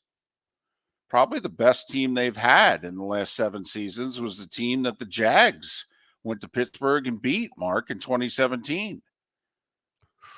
Don't bring up that game. Oh, so I could, yeah. Mm-hmm. Game gets me in trouble every time. That was the game in which I had my daughter cheer for the Jags instead of the Steelers. She was too young to know what she was doing, and the wife did not take it well at all. Held that against you for, how long it's been now? Anyway, so I'm just going to go off the beaten path here for a couple of things, unless you got something you really want to sink your teeth into. So you and I, while both being, quote, in the media, unquote, we came at it from different places. I was a more traditional media member. You were a play-by-play guy who did sports talk, but you didn't do nightly sports casts or write weekly columns or daily columns or anything like that. No, I can barely write my name, David. You could do more than that. But phone number. So, but you have attended many a press conference, but I don't know how many times you've ever asked a question at a press conference. Never. Okay. But you've attended many. Yes, I have. Okay. Worst question you can remember being asked at a press conference? Wow. I've got a story. First year in the business. We're covering Penn State, the '86 team that won the national title, beat Miami in the Fiesta Bowl. and the big media thing in between the end of the regular season and before they get on the plane and they're going. And I've covered this team all year, and there were brothers. One played offense, one played defense. Yeah, I got them confused. I hadn't done it all year. I got them confused.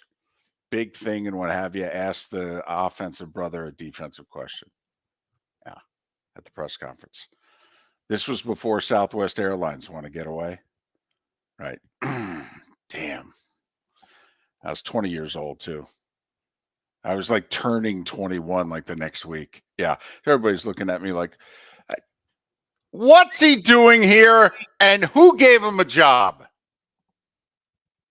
It was not good. Not a good moment. David, when I was at Michigan State doing student media there, we would always go to Tom Izzo's press conferences, and we were scared to death to ask questions because it's Tom Izzo and we're the student media. Well, he was always great with us, but it just that reminds me of just that I was so nervous because Tom Izzo I thought would just rip me to shreds if I asked a bad question.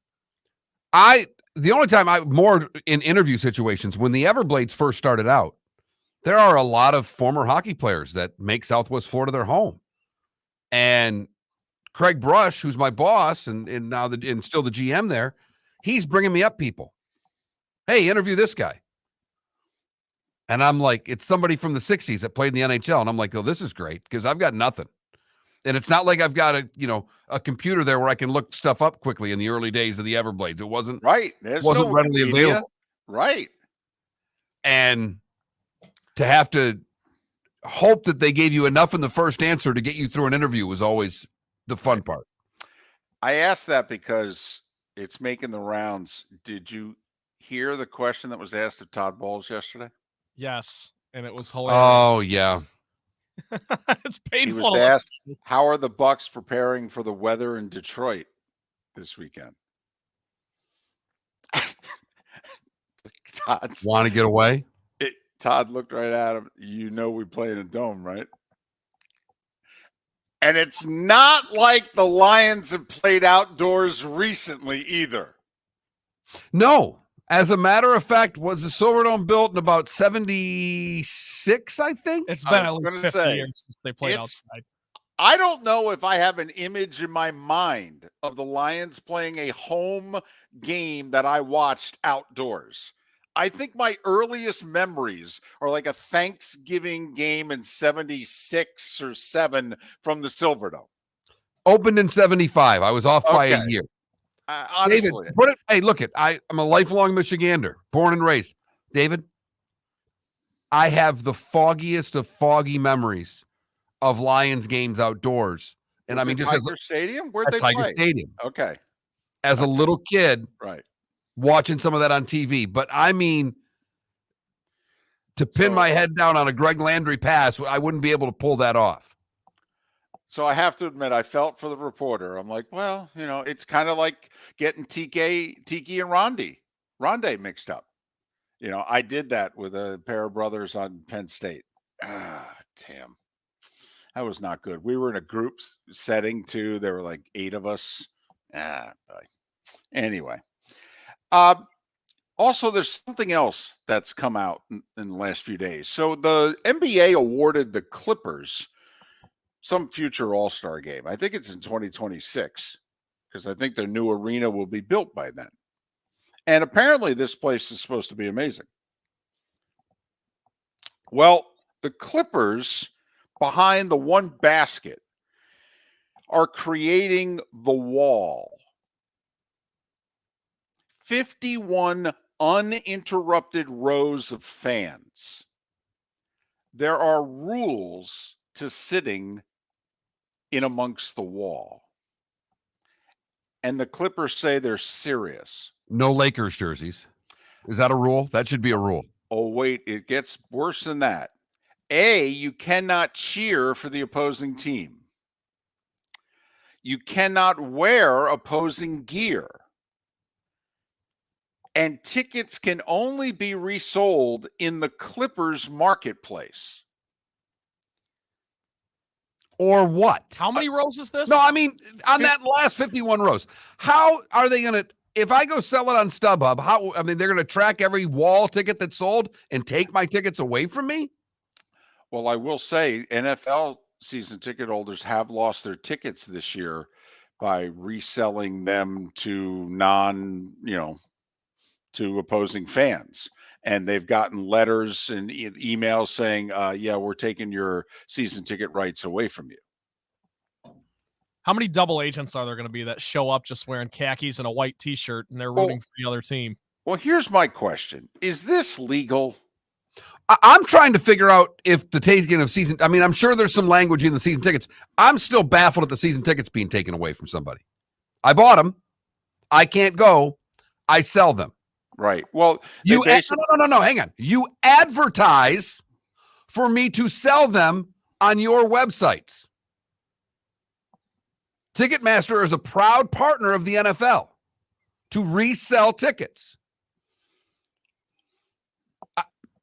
I'd lose my mind if I had a seat license and season tickets and they're going to try to take it away because I sold my tickets to whomever I wanted them to. Yeah, you can't police this. There's no way you can police this, right? I don't think so. You can say all this stuff. I want to sit on the wall just to root for the other team. Totally. Now, another brick in the wall. Isn't this now a challenge? Don't we all and keep our fandom we'll dress in layers and we get in the wall. We wait till like the second quarter. We take off our layer and go, woohoo! Let's go Embiid. Once you've infiltrated the wall, then you show your true colors. You got a man on the inside. And it's the Clippers trying to do it. Like they actually have a fan base. Yeah, do you want 51 rows of 25% full, or what's the goal here? It's like the Carolina Panthers in the resale market where tickets were going for 40 cents or whatever they were at the end of the year. Season tickets on the wall range from $5,000 to $25,000. So do the math. You're buying 41 games. Maybe they throw in a couple exhibition games, but basically 40 games. So 40 games, $5,000. What's that? $125 a ticket? Yep. Okay, but times it by 5. So imagine you're the lower part of the wall. You're paying $600 a ticket. That game, if it's you and 3, that's $2,500 to walk in the place. Better not root for the Celtics.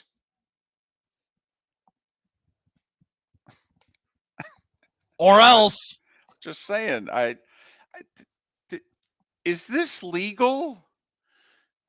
I understand, they get to make rules. Really, is this legal? I paid for the tickets. They're my tickets. Can root for whoever the hell that I want. I can't wear Kobe. Remember, this is Los Angeles, mind you. I can't wear a Magic Johnson. Am I supposed to wear a Bill Walton San Diego Clippers jersey? What am I, how many Clippers can I wear jerseys of that I don't look foolish? I don't know. We have lawyers listening. Is this legal? I think that it probably is because they will probably have the contract written for the season tickets that will make it legal. That's the only thing you're signing you're signing a contract when you buy season tickets. I understand, but if you put something in the contract that's illegal, just because I sign it doesn't make it legal. I just don't know. I don't think there's anything there's nothing that seems illegal in that contract. There's nothing against the law. It's just delusional. Telling me who I can root for is not against the law? Only in the first 51 rows. No, they didn't say you couldn't root for the other team in the building, just at the wall. Well, okay, so that's their out in which they're saying, no, here. You can do it over there. It's like a blackjack table. You can't sit here unless you're going to bet $25. Miller and Moulton. Bizarro rules for the Clippers.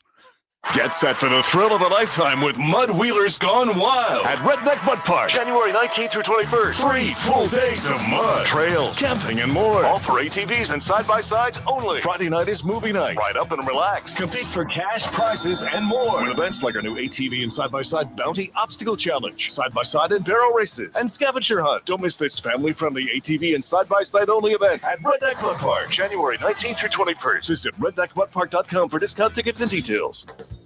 Visit Jason and Todd at the Diamond District. Jason and Todd with the Diamond District are excited to invite you to their annual Winter Wedding Band Expo. Saturday, January 20th and Sunday the 21st. Jason and Todd with the Diamond District welcome many top wedding band designers to their 6,000 square foot diamond superstore, including M-Fit, My Caroline, Crown Ring, A Jaffe, and more. You'll choose from the largest selection of wedding bands in Southwest Florida and receive 20% off designer retail prices. This is the best time of year to buy your wedding band with the lowest prices and largest selection from America's top bridal designers. Whether your wedding date has been set or you're still deciding, Saturday, January 20th and Sunday the 21st is the perfect time for you to head to the Diamond District and choose your wedding bands. Jason and Todd want to meet you personally and share with you the largest selection of wedding bands and offer you 20% off retail prices during their Winter Wedding Band Expo. At the Diamond District.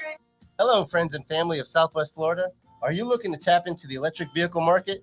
Well, look no further because we here at Southwest Florida Golf Carts have just what you need. E-bikes, golf carts, LSVs, scooters, and more. Come down and talk with one of our experienced sales reps, have a soda and a smile, and you could be cruising the streets in your new EV today. Stop by the store or visit our website at flgolfcarts.com and enter for a chance to win $100 off your next purchase by answering John's monthly sports question. You are listening to Miller and Moulton on the Florida Sports Network.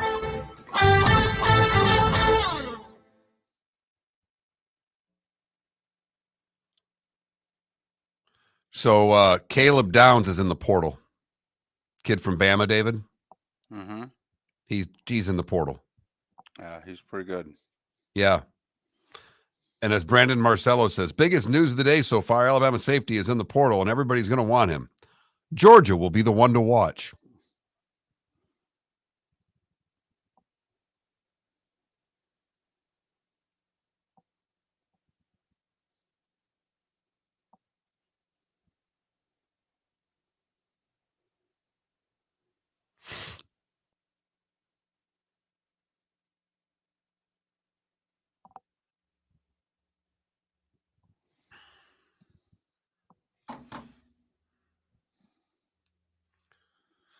So, Joe, you don't want Bill either. As a Washington fan, who do you want, Joe? That's what I'm curious. You don't want Bill Belichick. Who do you want?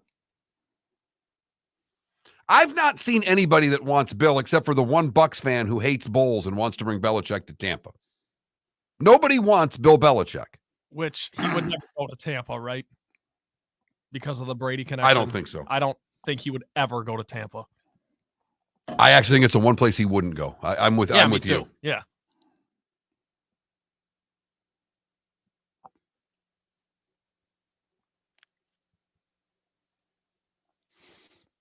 By the way, somebody needs to talk to Nate Oates, the Alabama basketball coach. You think? If I'm his AD, I'd say, here's the deal. You touch one player from an opposing team again, you're done. One more. How does he not get a technical? I think if you're the league, I actually would come in and suspend him a game. He will. Some will come out today. You think Greg Sankey's going to suspend Nate Oates a game? I'll make you a friendly wager on that one. He touched a. I totally agree. Yeah, I'm thinking about this more of like what's wrong or right, not what they'll actually do. So yes, you're right. Question: did the Big Ten suspend Juwan Howard with the great guard thing? Yes. Was Michigan it the Big Ten or was it Michigan? It was Michigan. I'll be curious if anything happens to him today.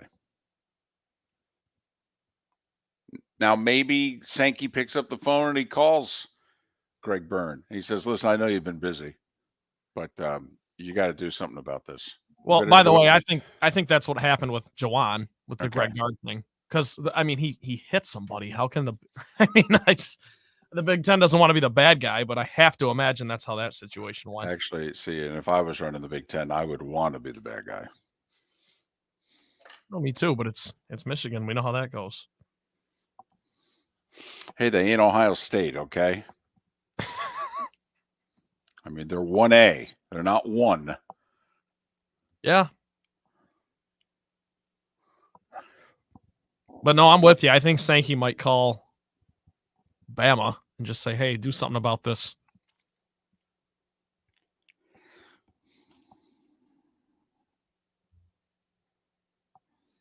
If I was Dennis Gates, the Missouri coach, that we probably would have had a problem. Yeah. Yeah. I mean, if Miller or Moulton was the coach of Missouri and saw that, yeah. I don't know if we would have remained in the game. That would have really gotten. I would have been thrown out. No, I mean, I would have been thrown out. Yeah. Even if I could have contained myself from physically not wanting to attack Oates, I'd have been at the referees that they'd have teed me up twice and thrown me out.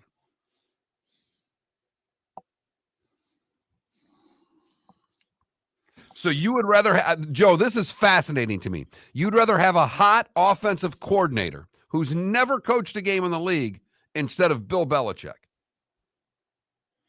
Okay. Wow.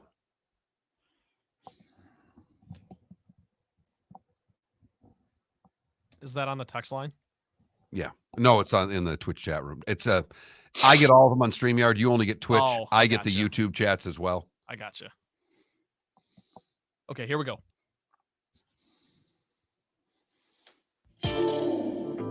Welcome to the bonus hour, brought to you by Jason and Todd at the Diamond District. And now, here's Mark Miller and David Moulton.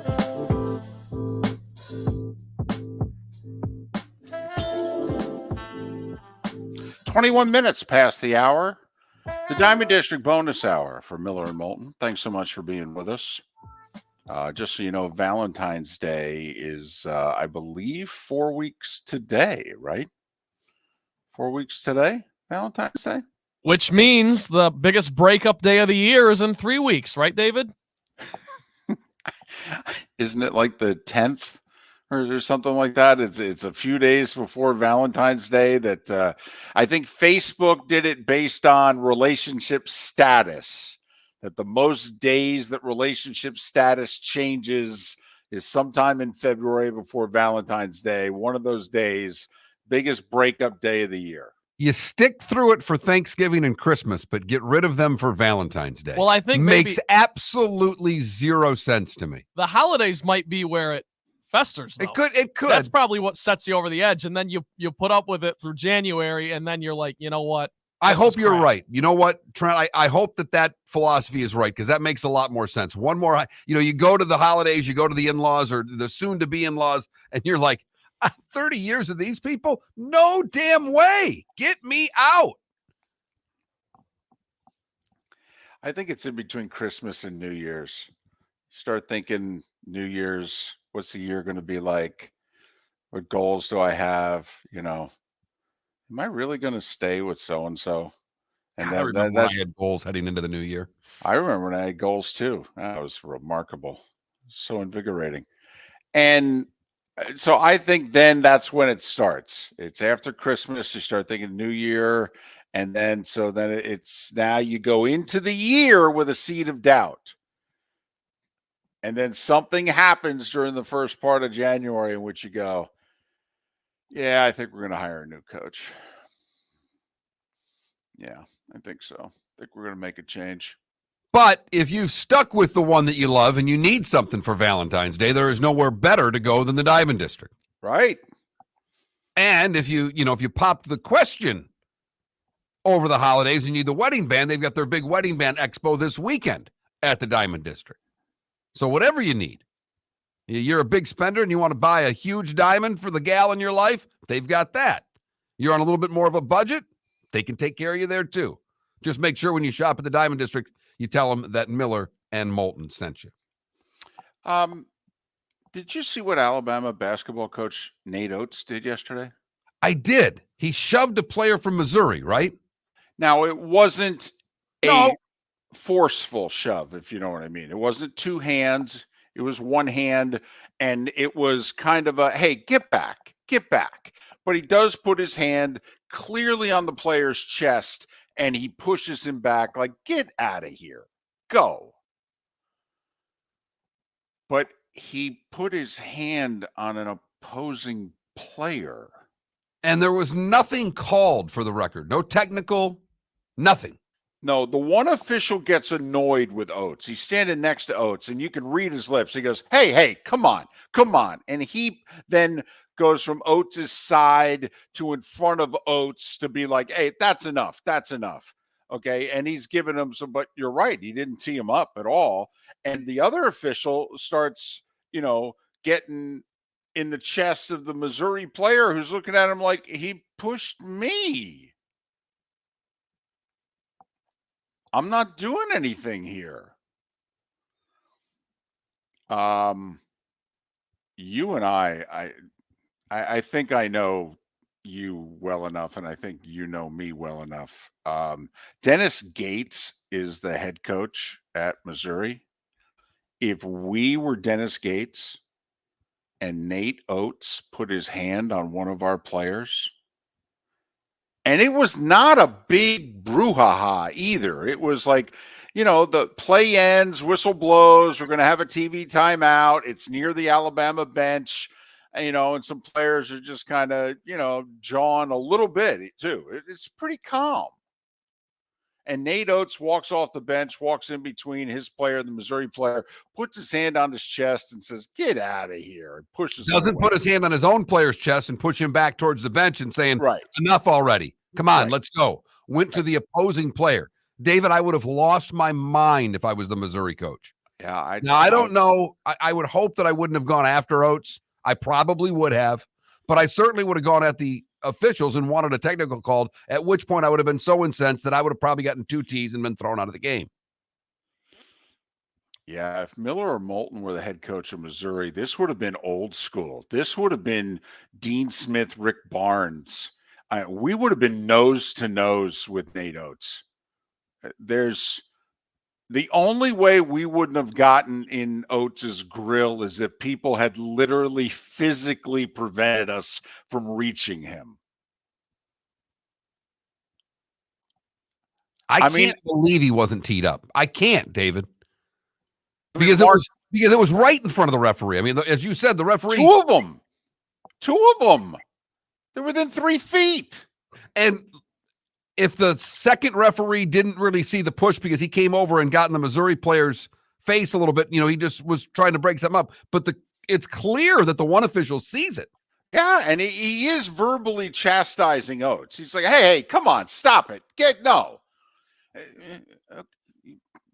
Put your hand on an opposing player. What are you doing? That can't be allowed. I mean, I'm not saying I would have left the bench like George Brett leaving the dugout in the Pine Tar incident, but it might have been close to that, to be honest with you. He had such a big dip in when he left the dugout. I mean, for him to be able to speak and not spit on the umpire with the amount of chaw that he had in his jaw right there is maybe the most impressive thing about that outburst. Well, sure. He had homered off Gossage. They've got the lead. He goes in. I did my job. We're right. leading now. Where's the red man? I need a chaw. Yeah. Plus, it was what, like 80, 83? I mean, that's when guys were out in the field with full mouth full of tobacco. But I mean, Trent's the Big Ten basketball fan. I mean, this would have been Big Monday. I mean, what are we, Katie and Knight? I mean, what would it have turned or into? Or just Howard and the Wisconsin coach there. Bo Ryan. Sure. Greg Gard. I mean, yeah. Greg Gard with anybody. Rick Barnes with anybody. Oh, Mark Turgeon. Remember him, David, at Maryland? Sure. Absolutely. He could dust it up a little bit. But so we'll see if something happens to Nate Oates today. And I don't want it to be one of those $10,000 fines. That's ridiculous. He's making $4 million. Okay. Honestly, if I'm Greg Sankey of the SEC, I'm calling up the Alabama AD going, you're going to suspend him a game or you want me to do it? We can't be, I'm just telling you, sorry, I got to make an example. This can't be allowed at all. At all. I'm not playing around. You Hang on. suspended him for me. ESPN's another line. What do they say? That's if Greg can get a hold of the AD. Listen, I know you've been busy lately. A lot going on. Hey, speaking of which, besides the fact that Alabama's actually been able to talk to current Division I head coaches away from, to give up their job to be an assistant in Alabama. Granted, the coaches were at South Alabama and Buffalo, but still. Did you see where apparently Nick had a right-hand guy? And in modern day, that's basically the bad guy.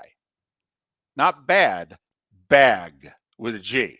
That's the guy who does the relationship with the boosters, who's paying who what. Okay, he's staying. That's important. Well, it is, but also to me, it means Nick is still semi in control of the program. Nick wants to make sure the guys that he promised a certain amount of money are going to get that certain amount of money. And I guess he doesn't want Alabama to slip too far. No. He doesn't want them to stay in the top 5. Maybe just fall to like where Penn State is, somewhere between 8 and 12. Miller and Moulton, Florida Sports Network.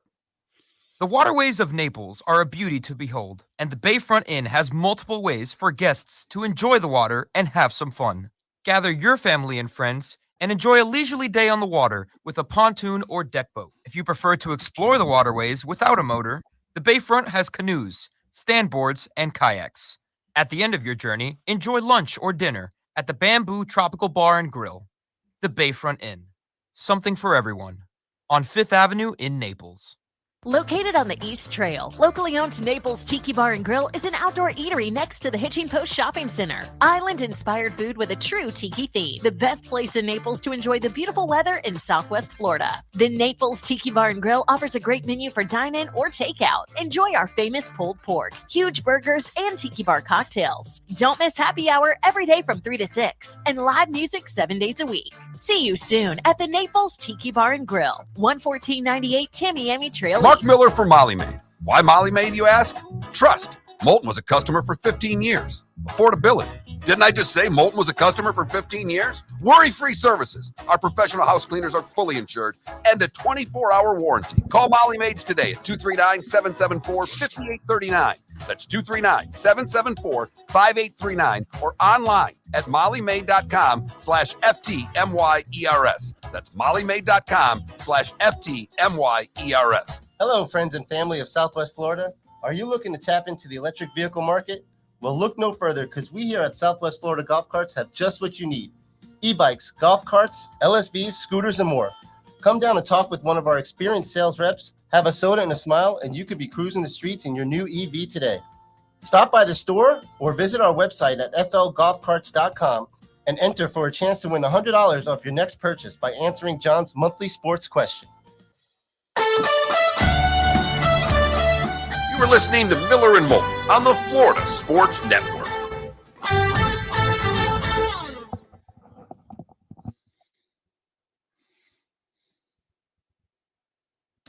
David, you threw me a lob with the Big Ten thing. I can't believe I didn't say Fran McCaffrey, who just became Iowa's all-time leading. Well, has McCaffrey had it out with other coaches? We know he has it with officials. Yeah, no, just being a hothead, I guess, is my point. But yeah, he's never really gotten into it with another coach, I don't think. He's also never made it past the Sweet 16, for what it's worth. Well, that is absolutely insane. I don't think Rick Barnes has either. That is just crazy to me.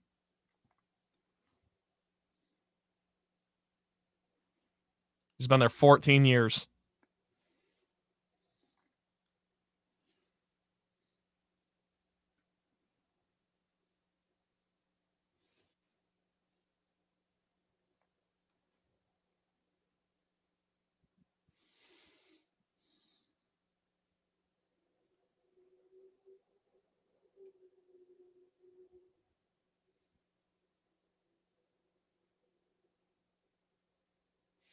Did you see the picture of the Lions fan in hospice who dyed his hair blue? I just saw that like 10 minutes ago. Yes. Maybe I'll do that.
The average ticket price for Lions Bucks is $1,186 right now. It is the most expensive ticket in divisional history.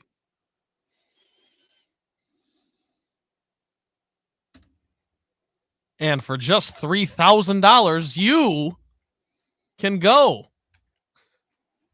Have you sold your 2 tickets yet? Not yet. They're up. They're listed. How much?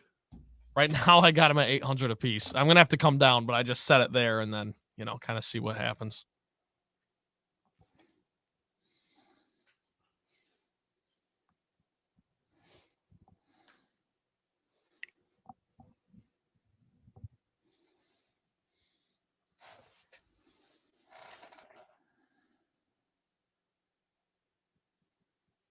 Canada Relief, I booed the Rams.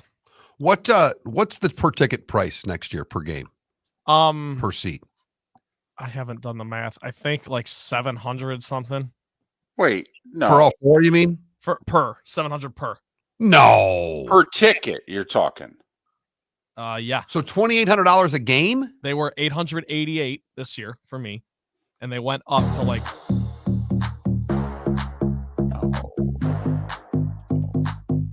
Welcome to the bonus hour, brought to you by Jason and Todd at the Diamond District. And now, here's Mark Miller and David Moulton.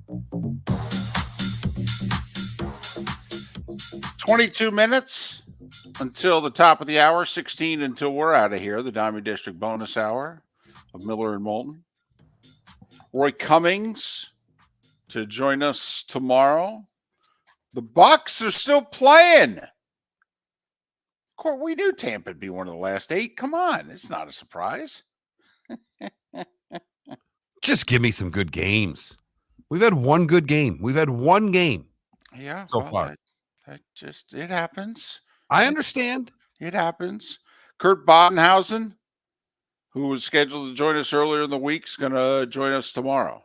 That's very nice of him after the producer screwed the whole thing up on Monday. Oh, the producer got us on the air. He was chief engineer, co-host, and producer. He did fine. I forgot to go over and look at what we were doing today during phone calls so I could figure out why it is they could hear me but not you. Well, that's okay. That's not the worst thing in the world for our guests. All right.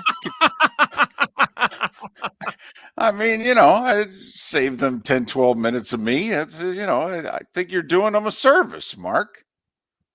Take it away, Mark. So, yeah.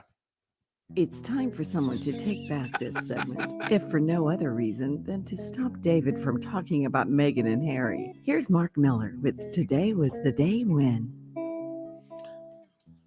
Today we start in 1971, Super Bowl V. At the Orange Bowl, Colts 16, Dallas 13.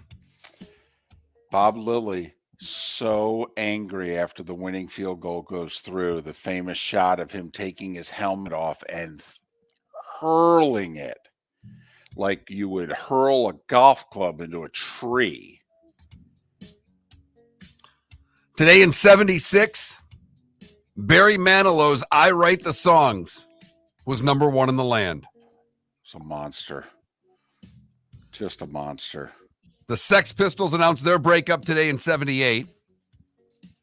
Today in 84, the Supreme Court rules 5-4 that home VCR use does not violate federal copyright laws. That was a 5-4 vote.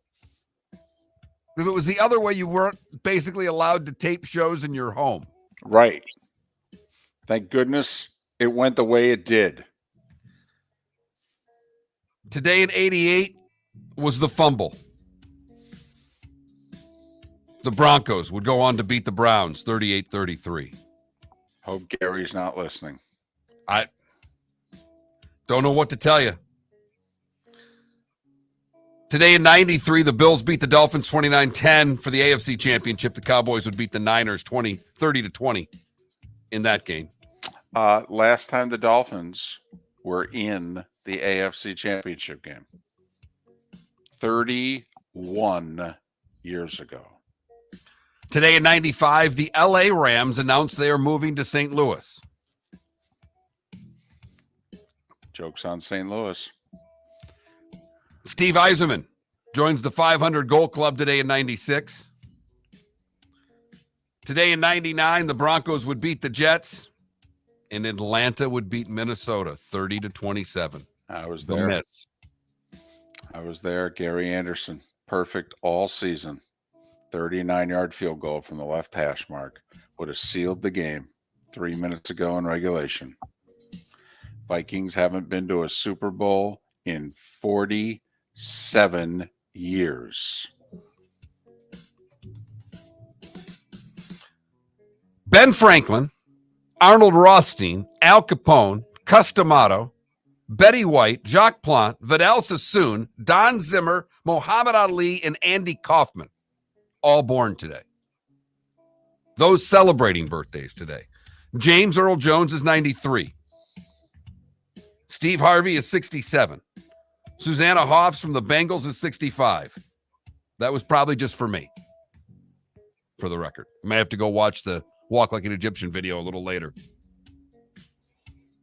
Jim Carrey, 62. Michelle Obama, 60. Jeremy Roenick's 54. Kid Rock's 53. Dwayne Wade is 42 years old today. What did I miss, David? 1950. It was called the perfect bank robbery. 11 men steal $2 million, which in 1950, that's $29 million today, from a Brinks armored car depot in Boston. It was the perfect crime.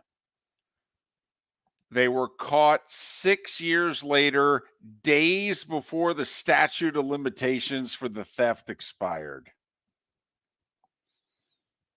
Ooh. They missed it by That this much. What do we got here? Yeah, the PGA was formed on this day in 1916. PGA of America.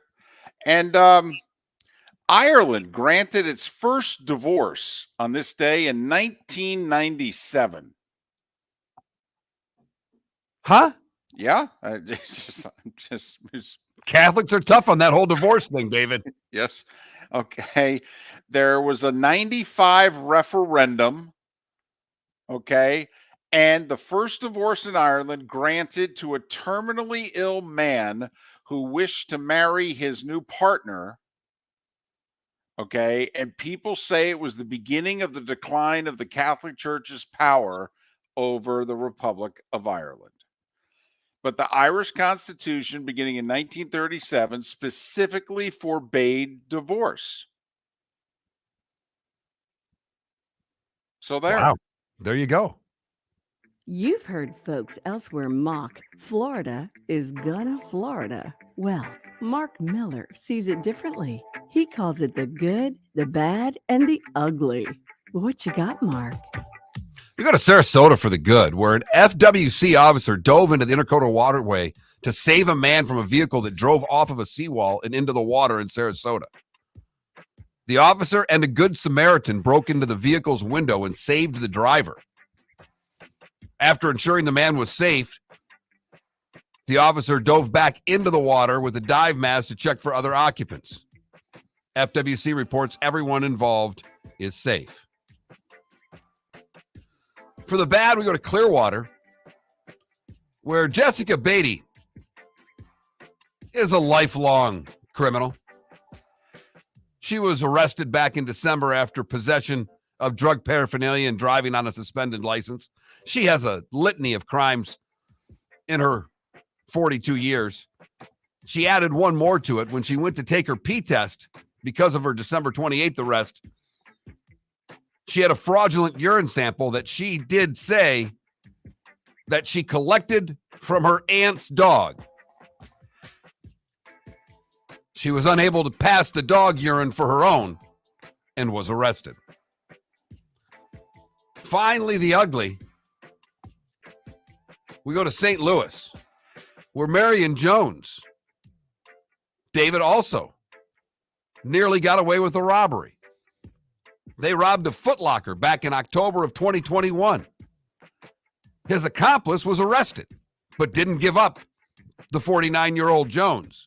It wasn't until this week when Jones was at a Waffle House where things went bad. How could things go bad at a Waffle House? Well, people outside the Waffle House heard noises of what sounded like a female in distress coming from a Chevy Equinox. When police arrived, they found no female at the scene, and Jones in anything but distress. He was watching porn in his car, and the sounds of the porn had raised the bystanders' alarm.